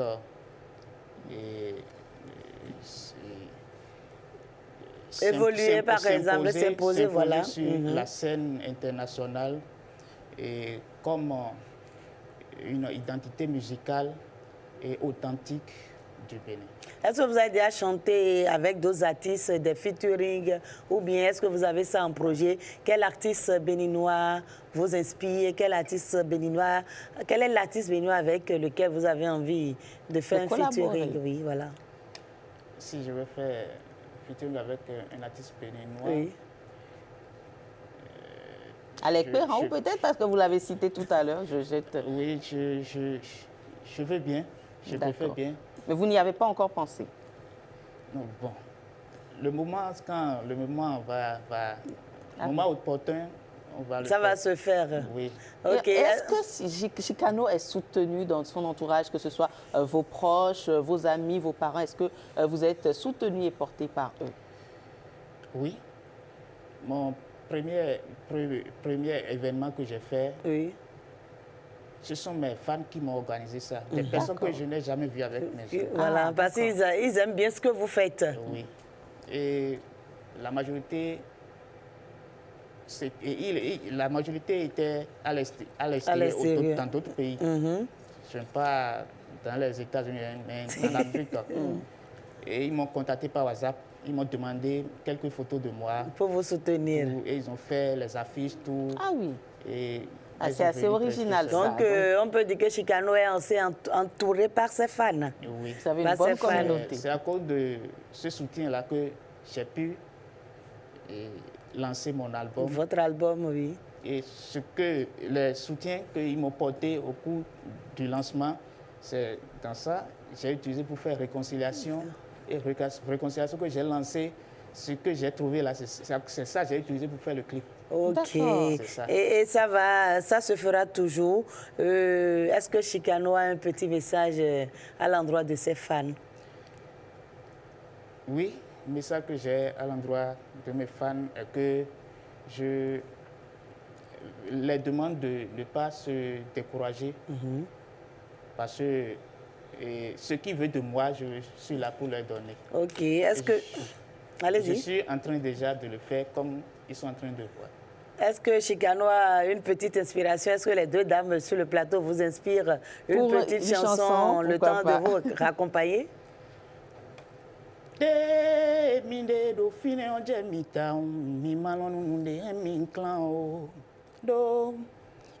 do fideo au vi kromba wimbo don ajayi be don pome mazo mi tondo na inu kon eme mi bo pon nu e mo e nlepo nu kunpo na cambio ganchele do e mo ejin ye lo de vala voa do azo na inu kon wa yin me voa o we so ke me voa nu kiko awa jije me no vi do Merci beaucoup. Merci, merci d'être passé. On vous souhaite un bon retour à Boycon. Et à la prochaine pour parler d'autres projets. Merci beaucoup. Merci beaucoup à vous, Amandine, pour un portrait assez intéressant. Donc, je vais prendre congé de vous raccompagner. On marque une courte pause et on revient pour Instant Santé avec Christelle Tongodo et son invité.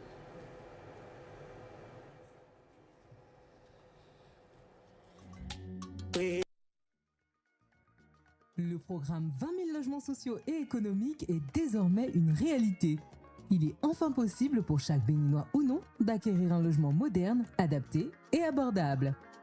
Bien plus qu'un simple projet immobilier proposant des logements avec un séjour spacieux, 3 chambres confortables, une cuisine fonctionnelle et des sanitaires modernes, ce programme offre un véritable cadre de vie avec des pistes cyclables, des espaces verts, des aires de jeu pour le bonheur des plus jeunes et la convivialité entre familles.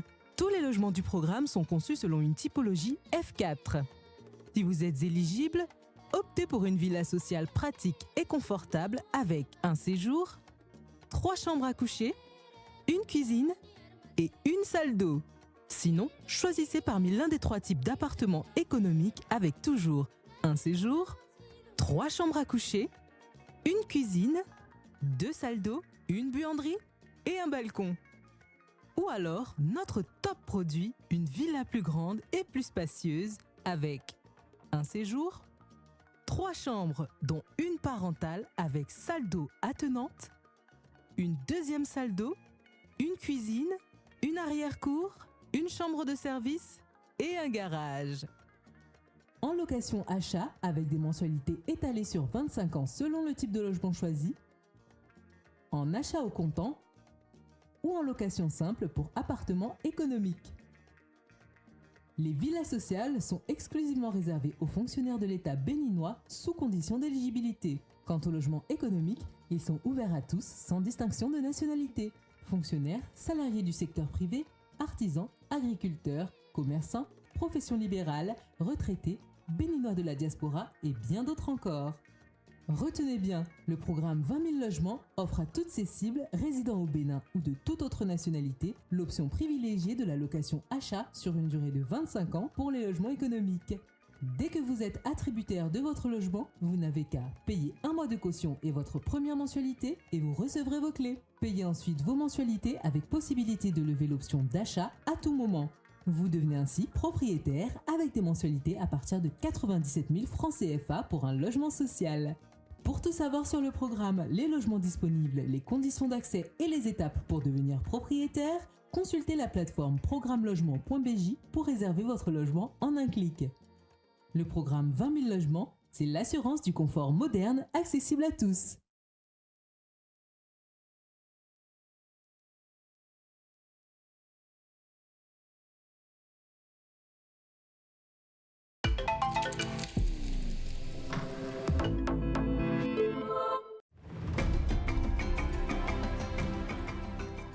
Pour une femme enceinte, bien se nourrir, c'est prendre soin de son bébé dès le ventre.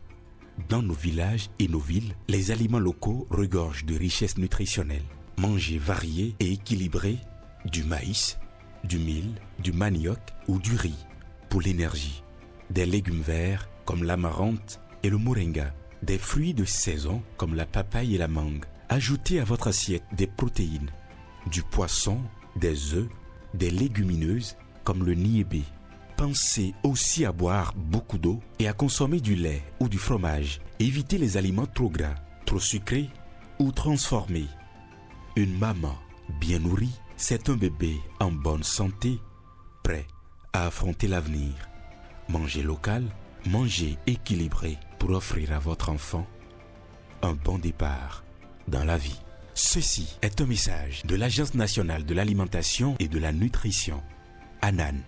Comprendre pour agir en faveur de la nutrition.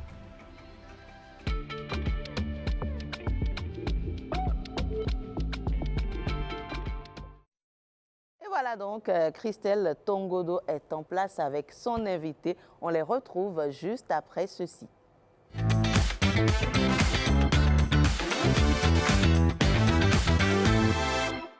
Elle nous l'a promis, on reste dans la même logique, celle des campagnes électorales. Comment préserver sa santé, n'est-ce pas Christelle? Absolument, Jennifer, bonjour. Bonjour Christelle et bienvenue. Merci beaucoup, un plaisir d'être en votre compagnie. C'est toujours un plaisir de vous recevoir sur ce plateau. Alors aujourd'hui, on s'intéresse à la santé mentale des candidats, mais également des électeurs, Jennifer. Comment préserver, sinon dominer le stress en cette période électorale? C'est bien la thématique du jour. Et nous voyons tout ceci avec notre invitée, Madame Sylvie Deschacus, qui est psychologue. Bonjour, Madame. Bonjour, Madame la journaliste, les journalistes. Bonjour. Merci beaucoup. Bonjour, Madame Deschacus. Merci d'être avec nous ce matin. C'est un plaisir. Alors, quand on parle de stress électoral, qu'est-ce que c'est exactement? Merci pour la question et pour l'intérêt aussi. D'abord, on va essayer de clarifier un peu les choses. Alors, le stress, d'abord, on est sous des joutes électorales, donc c'est à juste titre que vous vous intéressez au stress, à la santé mentale des candidats, des acteurs, Absolument. Et de façon spécifique au stress électoral, le stress que cette situation, ces joutes pourraient provoquer.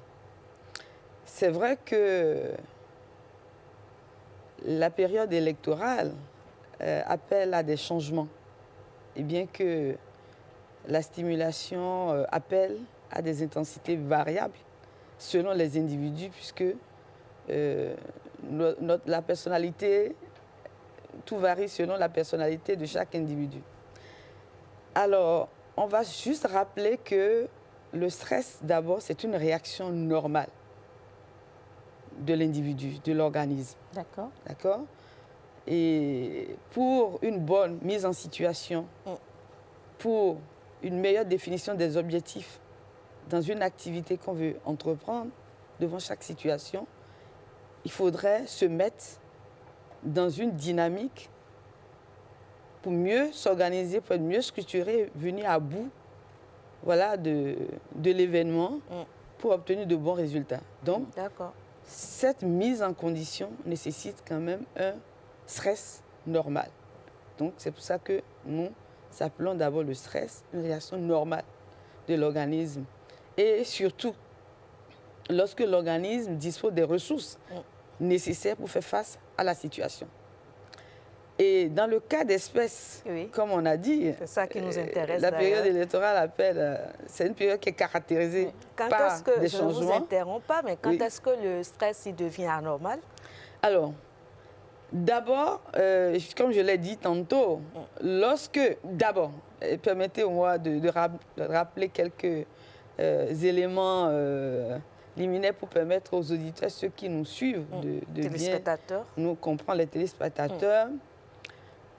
Vous savez, le stress appelle d'abord à la notion du stresseur. D'accord? La notion du stresseur. Du stresseur. C'est-à-dire? Le stresseur, c'est l'ensemble, on va dire, des modifications de l'environnement, d'accord, ce qui est source du stress, source d'une manifestation ou des manifestations. Lorsque peut-être les choses ne se passent pas comme on le voulait. Comme on le voulait, comme on ne le veut pas. Et donc, cette modification, d'accord, provoque un effet sur l'organisme. Donc, on parlera de l'information qui est envoyée au cerveau. D'accord?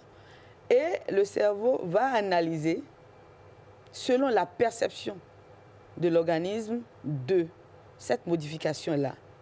Et lorsque l'organisme détient les ressources nécessaires pour y faire face, à ce changement, à cette situation nouvelle, évidemment, tout se passe bien. C'est ça. Là, cette situation ne peut pas provoquer de souffrance sur l'organisme. Lorsque il y a débordement, que l'organisme ne dispose pas de toutes les ressources nécessaires pour faire face à ces modifications, à ces changements, là, on va déjà dans le stress chronique. Donc qui s'installe et qui peut être source de difficultés, de souffrance pour l'organisme. Très bien. Et dans le cas d'espèces, quelles sont les différentes sources de stress électoral que nous avons? Alors, elles sont multiples. Hein. Vous savez, vous avez les facteurs qui sont aussi déterminants. Vous avez des facteurs qui sont d'ordre physiologique et d'ordre psychologique. Lorsque nous sommes réellement en situation de stress installé. Alors, les facteurs d'ordre physiologique appellent à la capacité de l'individu à s'adapter aux situations. Très bien. D'accord? Et nous avons les facteurs psychologiques qui appellent à la gestion des émotions. C'est très important. Et à la capacité de la maîtrise de la situation. Et ceci aussi est source d'éléments de compréhension des notions qui appellent à des notions psychopathologiques, bien sûr, et de la physiopathologie. C'est trop technique tout ça, hein? Absolument. Vous comprenez bon, quelque chose? Pour faire plus simple, lorsque dans les joutes électorales, vous savez, des émotions qui se mêlent, des pressions qui sont là, l'organisation des élections appelle à, par exemple, à se surpasser, à l'organisation des meetings, à la planification de certaines activités, et avec la possibilité des inconnus. Parce qu'on a beau planifier avec des éléments dont on a la maîtrise, mais il y a aussi des imprévus. C'est ça. Et on peut observer aussi des variations selon que certains individus, certains acteurs sont déjà expérimentés, ont déjà des compétences, des prérequis dans la gestion, en la matière, dans la gestion des élections. Je ne parle pas seulement des acteurs directs, c'est-à-dire les candidats, mais aussi des acteurs. Les supporters. Voilà, par exemple, des membres, des militants, des membres aussi d'un camp ou d'un autre, d'une équipe électorale. Certains ont la maîtrise, d'autres en ont moins.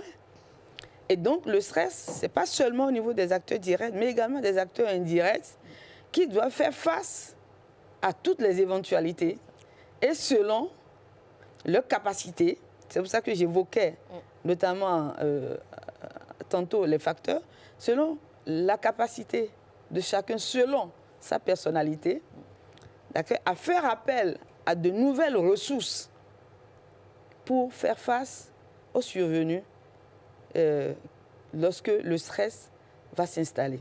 Alors, lorsque le stress il est là, quels sont justement ses effets sur la santé mentale des candidats? Alors, de multiformes, hein. Les effets sont multiples, les manifestations sont diverses et variées. Vous avez, par exemple, des individus qui sont déjà au stress, hein, au stress chronique, selon le cas. Vous avez des personnes qui, selon leur situation, avaient déjà un contrôle. Peut-être que, selon leurs antécédents familiaux, antécédents médicaux, ils sont déjà en proie à l'hypertension artérielle, par exemple, à l'anxiété, à l'angoisse, que sais-je. Et évidemment, lorsque cette situation arrive et qui sont dans l'incontrôlabilité, c'est-à-dire qu'ils n'ont pas toutes les ressources nécessaires pour faire face à la situation, qui se sentent dépassés, évidemment, ces maux, ces pathologies dont ils avaient de contrôle autrefois peuvent ressurgir. D'accord? Donc, on parlerait de récidive ou s'aggraver. Non pas parce qu'ils n'ont pas su se soigner en tant que telle personne ne saurait parler, excusez-moi, vraiment de guérison face à ces genres de pathologies. Mais lorsqu'ils n'ont plus le contrôle de la situation et que dans le dépassement, c'est la situation qui a un peu le contrôle sur eux, évidemment, et en termes de manifestation, comme on l'évoquait tantôt, vous savez, selon les responsabilités de chacun, selon le rôle que l'individu est appelé à jouer dans le processus ou ses responsabilités dans la société, on observe des variabilités. Vous avez certains, par exemple, qui, d'habitude, ils ne paniquent pas quand ils prennent la parole, mais ils commencent à paniquer. Avoir des palpitations. Voilà, il y a des trous de mémoire. Voilà, il y a des dysfonctionnements qui touchent de différents organes. Hein. Ça peut être sujette aux AVC, d'accord, des troubles, des dysfonctionnements d'ordre cardiaque. Hein, ça touche plusieurs systèmes, d'ordre cardiaque, d'ordre cérébral, on dirait même urinaire. Hein, parce que oui, il y a certains qui sont en proie au grignotage. Vous savez, alors qu'il y a certains qui négligent même leur style vestimentaire, alors que c'est des gens qui étaient raffinés et qui subitement, c'est quelqu'un peut-être qui portait rarement un jean et subitement, un peu comme s'il s'oubliait, vous allez le voir maintenant régulier en jean, même en tapette.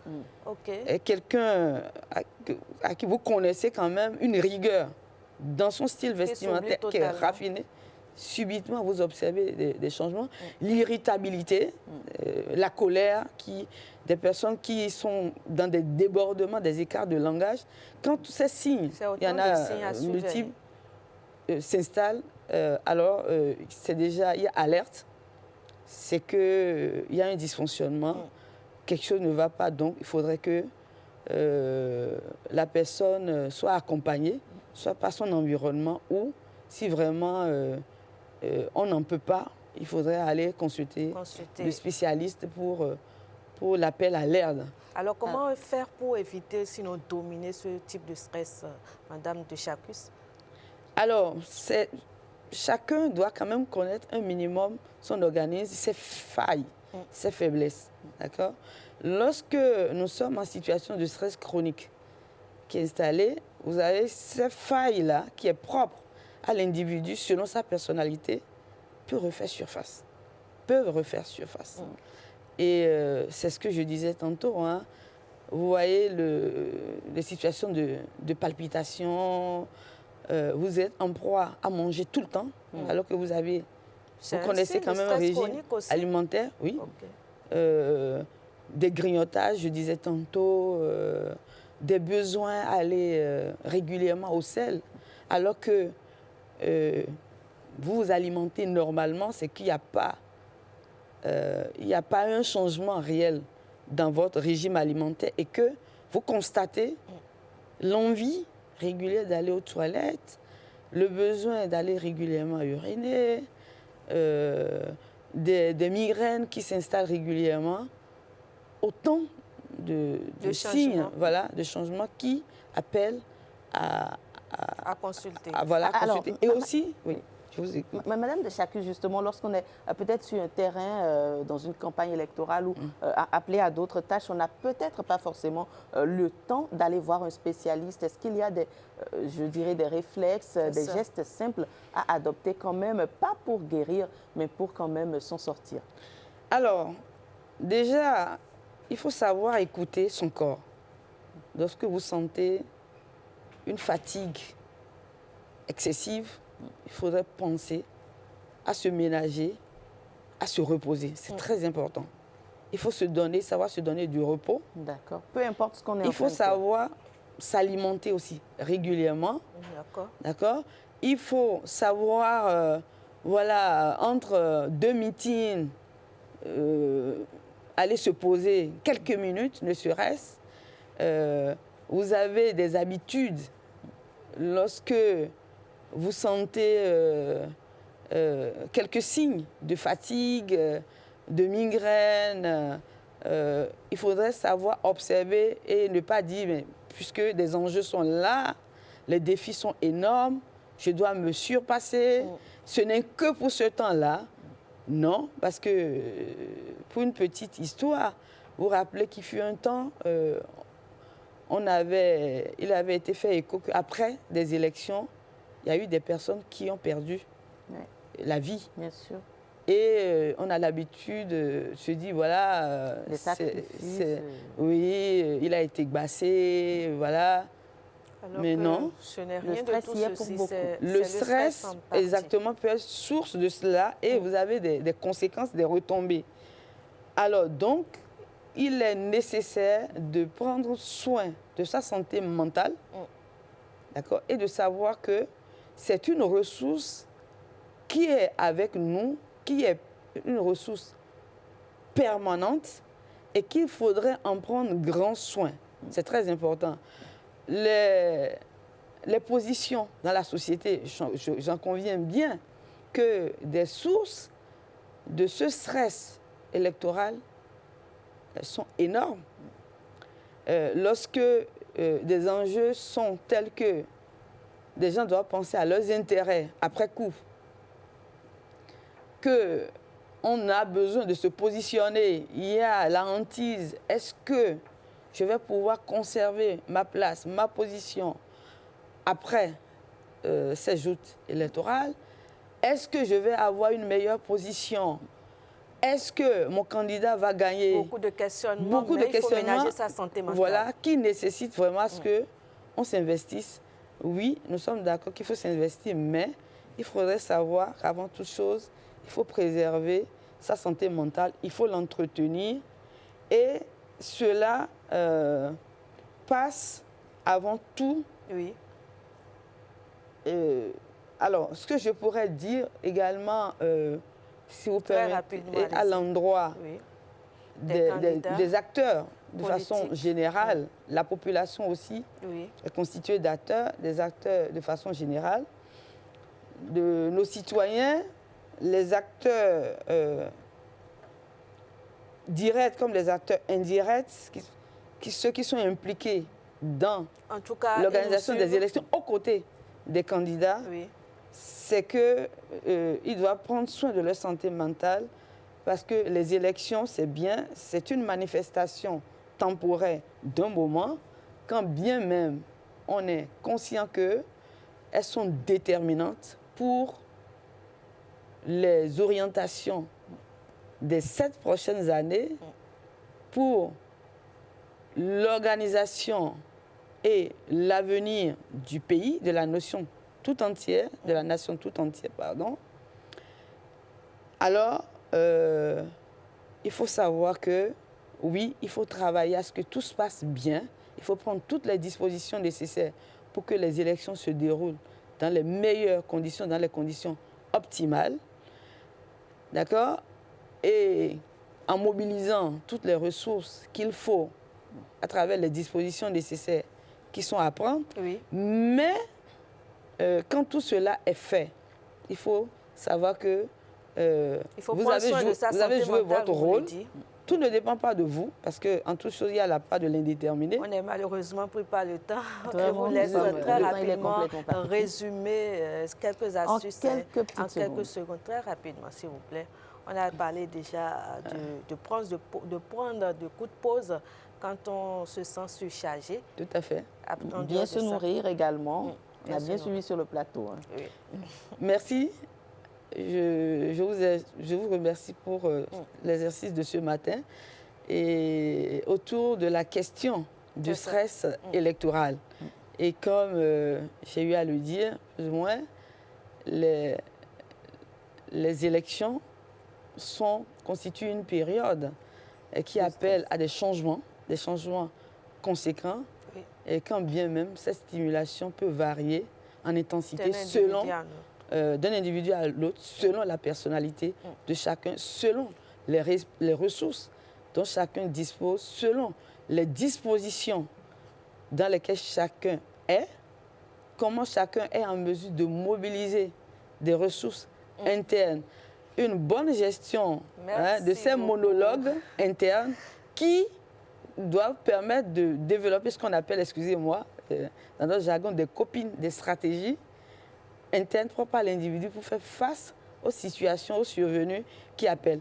Et pour finir, un appel à nos concitoyens et aux différents acteurs impliqués dans ces élections, c'est que chacun soit rassuré que tout va bien se passer et qu'après avoir pris les dispositions qui s'imposent pour le bon déroulement des élections, chacun doit pouvoir sortir le jour des élections pour aller poser cet acte citoyen et privilégier surtout la paix.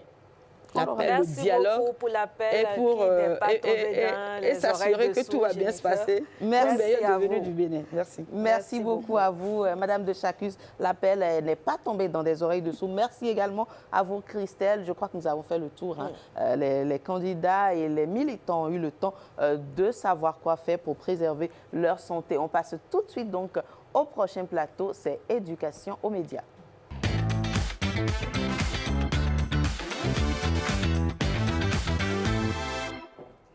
Depuis quelques jours, nous abordons la question de l'intelligence artificielle qui fait beaucoup parler d'elle. On a vu sur ce plateau les différents types d'IA dont on dispose leur rôle. Hier, nous avons parlé de comment l'utiliser à bon escient et aujourd'hui, on parle de l'IA, l'intelligence artificielle, lorsqu'elle devient nocive. Alors, lorsque l'intelligence artificielle devient nocive, qu'est-ce qu'il faut comprendre par là? On en parle avec notre invité Serge Maougnon, consultant en marketing digital, lead manager de l'agence BSM Group, spécialiste SEO et copywriting, utilisateur actif des IA génératives. Bonjour et bienvenue. Bonjour madame. Bienvenue à nouveau. Merci. Alors hier, on parlait justement de comment utiliser l'intelligence artificielle à bon escient. Je pense que vous avez parlé de la configuration. Discuter dès le début déjà avec l'intelligence pour asseoir les bases. Et quoi d'autre? Lui donner du contexte et surtout également l'entraîner sur les résultats que vous voulez. Pour ne pas avoir à répéter les mêmes choses tout le temps. Voilà, donc l'entraîner sur les résultats. Alors aujourd'hui, on parle du revers de l'IA. Est-ce que l'IA peut devenir nocif? Oui, comme tout système technologique, l'IA comporte des risques. D'abord, le premier risque, c'est déjà d'utiliser vos données personnelles si vous ne prenez pas... Ça peut arriver, ça? Oui, les garde-fous. En fait, aujourd'hui, il faut se dire que toutes les discussions que vous faites dans ChatGPT en particulier, c'est ça qui est connu aujourd'hui, qui est ouvert. Et on a des preuves que toutes les discussions qui sont faites dans ChatGPT peuvent potentiellement être lues par... les Américains, par exemple. Parce qu'en fait, OpenAI est une structure, est une société américaine. Donc, si vous demandez quelque chose qui va à l'encontre des États-Unis, par exemple, les États-Unis peuvent potentiellement accéder à vos discussions avec ChatGPT et y extraire des informations que vous avez fournies. Donc, déjà, cette information-là vient confirmer le fait que tout ce que vous demandez à ChatGPT, tout ce que vous dites aux IA sont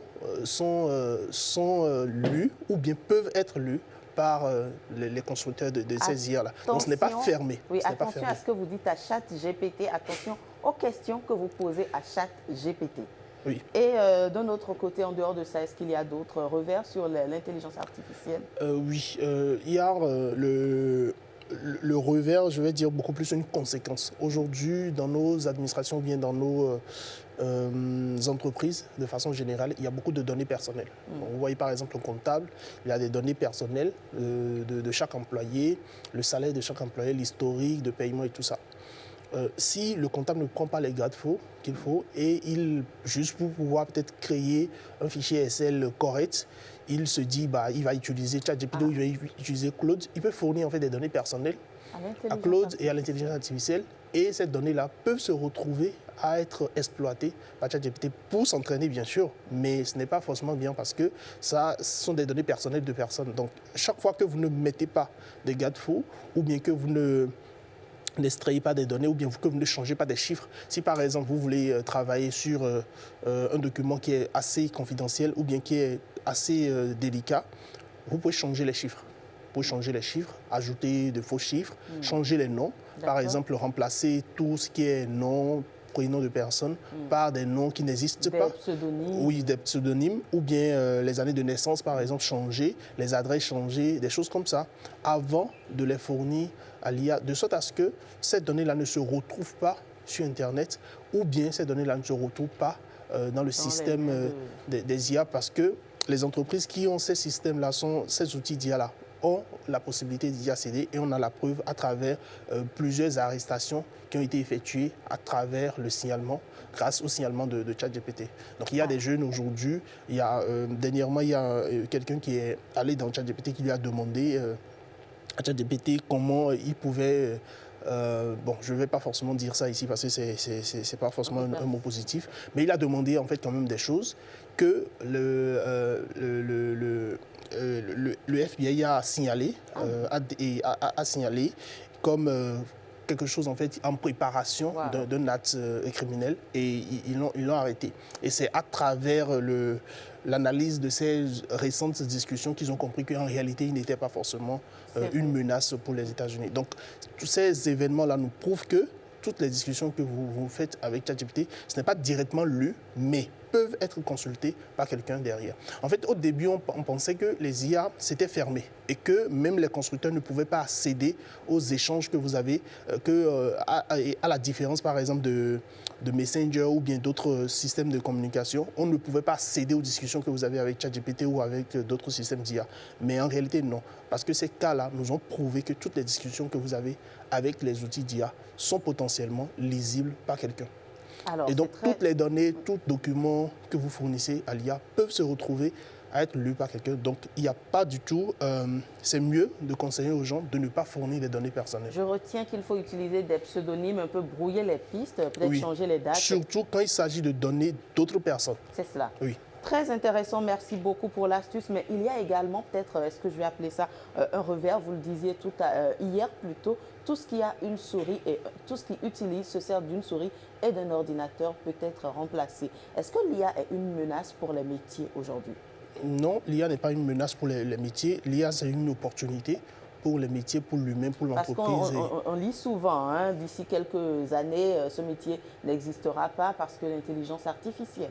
Ce n'est pas grave. Parce qu'en fait, aujourd'hui, il y a des études en fait, qui ont prouvé que l'IA, je n'ai pas exactement les chiffres en tête, mais pour ne pas dire n'importe quoi, l'IA va, en grosso modo, l'IA va créer de nouveaux métiers, va en supprimer en fait des métiers qui existent, mais va en créer de nouveaux. Et les nouveaux métiers, le nombre ou bien le volume de nouveaux métiers que l'IA va permettre de créer est plus grand que le volume de métiers que l'IA va contribuer à faire supprimer. Donc, en fait, il faut comprendre tout simplement que le monde évolue. Nous avons évolué. Par exemple, un photographe en 1990 n'a pas les mêmes appareils qu'un photographe en 2026. Et donc, de la même manière, des métiers vont évoluer. Certains vont disparaître malheureusement, mais les métiers, de façon générale, vont évoluer. Par exemple, ce qu'on attendait d'un rédacteur web en 2020, ce n'est plus la même chose qu'on attend d'un rédacteur web aujourd'hui. Ce qu'on attendait d'un développeur web junior, ce n'est plus la même chose qu'on attend d'un développeur web junior aujourd'hui. Parce qu'aujourd'hui, les IA sont capables de coder, sont capables de comprendre le langage humain, d'analyser et de construire en fait des systèmes, toute une maquette de site web, construire le site web et de mettre ça en live, tout simplement parce que vous lui avez fait un prompt. Donc, si les IA sont capables de faire ça, si vous êtes un développeur aujourd'hui, on ne va plus vous juger sur votre capacité à coder. Parce que ça, l'IA le fait déjà. Mais on va vous juger sur votre capacité à travailler avec l'IA pour pouvoir produire des résultats concrets pour les clients. Donc, en fait, les métiers évoluent. Les métiers évoluent, donc il faut se mettre à jour. Il y a de nouveaux métiers qui vont venir et il faut tout simplement comprendre que tout ce qu'aujourd'hui, l'ordinateur peut faire, les IA peuvent le faire. D'accord, alors je vais vous laisser conclure très rapidement, peut-être un résumé ou un message à l'issue de ces 3 jours d'échange sur l'intelligence artificielle. Ok, moi je suis né un tout petit peu avant 2000 et j'ai vécu comment Internet a bouleversé le monde. J'ai vécu également comment les réseaux sociaux ont bouleversé le monde. Aujourd'hui, nous sommes en train de parler des intelligences artificielles. Nous en parlons depuis, je pense, 2 ans, 3 ans maintenant. Et cette évolution-là va continuer. Et de la même manière que Internet, les réseaux sociaux ont bouleversé le monde, c'est de cette même manière que l'intelligence artificielle est en train de bouleverser le monde. Il faut arrêter de voir ça comme une menace, il faut voir ça comme une opportunité, un outil avec lequel on va composer de la même manière qu'on utilise notre ordinateur pour aller vite, de la même manière qu'on utilise Word, Excel et autres, c'est de la même manière qu'on devra utiliser l'intelligence artificielle. Et il faut s'y former, il faut surtout en fait s'y former, apprendre à utiliser l'intelligence artificielle, des experts, des personnes qui utilisent déjà, dont moi et d'autres personnes qui en parlent au quotidien, comprendre comment l'utiliser et ne pas tout simplement rester là pour dire cet outil-là, moi je ne voudrais pas l'utiliser parce que c'est une menace, si je l'utilise, ça pourrait me faire remplacer, donc je ne veux pas l'utiliser. Il faut apprendre plutôt à l'utiliser parce que d'ici là, les entreprises vont commencer par exiger l'utilisation de l'intelligence artificielle dans les compétences sur un CV. Parce qu'une entreprise qui a déjà un workflow ou bien un plan de travail qui inclut déjà l'intelligence artificielle, pour recruter, va dire moi je veux quelqu'un qui comprend déjà l'utilisation de l'intelligence artificielle pour ne pas former encore quelqu'un sur l'IA. C'est vraiment une compétence, c'est vraiment en fait un outil qui est révolutionnaire et qu'il faut apprendre à utiliser. Merci beaucoup à vous Serge Maouillon. Je rappelle donc que vous êtes consultant en marketing digital, lead manager de l'agence BSM Group, spécialiste SEO et copywriting, utilisateur actif des IA génératives. Alors on vous raccompagne, au plaisir peut-être de vous retrouver d'ici quelques semaines. Merci et surtout sur les réseaux sociaux. Tout ce que je dis ici, je partage sur mes réseaux sociaux. Absolument. Donc Serge Maouillon sur les réseaux sociaux. Oui, bien sûr. On passe à présent à la prochaine rubrique. Ulvaeus Balogun est déjà dans ce studio pour la revue de presse.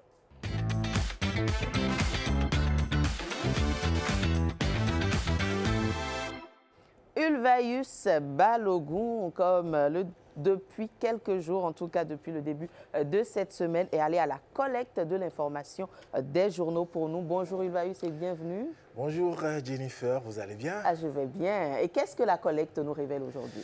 Eh bien aujourd'hui, vous savez, c'est le dernier jour de la campagne et alors que la campagne électorale tire tout doucement vers sa fin, les regards se tournent désormais vers les institutions en charge du bon fonctionnement de la présidentielle. La Cour constitutionnelle, la Sénat, la HAC également, toutes ces institutions qui sont au cœur des derniers réglages du processus électoral. Palmarès évoque les observations internationale du scrutin et nous apprend que l'Organisation internationale de la francophonie était en immersion à la Cour constitutionnelle pour décrypter le dispositif électoral. Au même moment, les observateurs de la CEDEAO et de l'Union africaine, eux, sont allés s'assurer de la crédibilité du processus.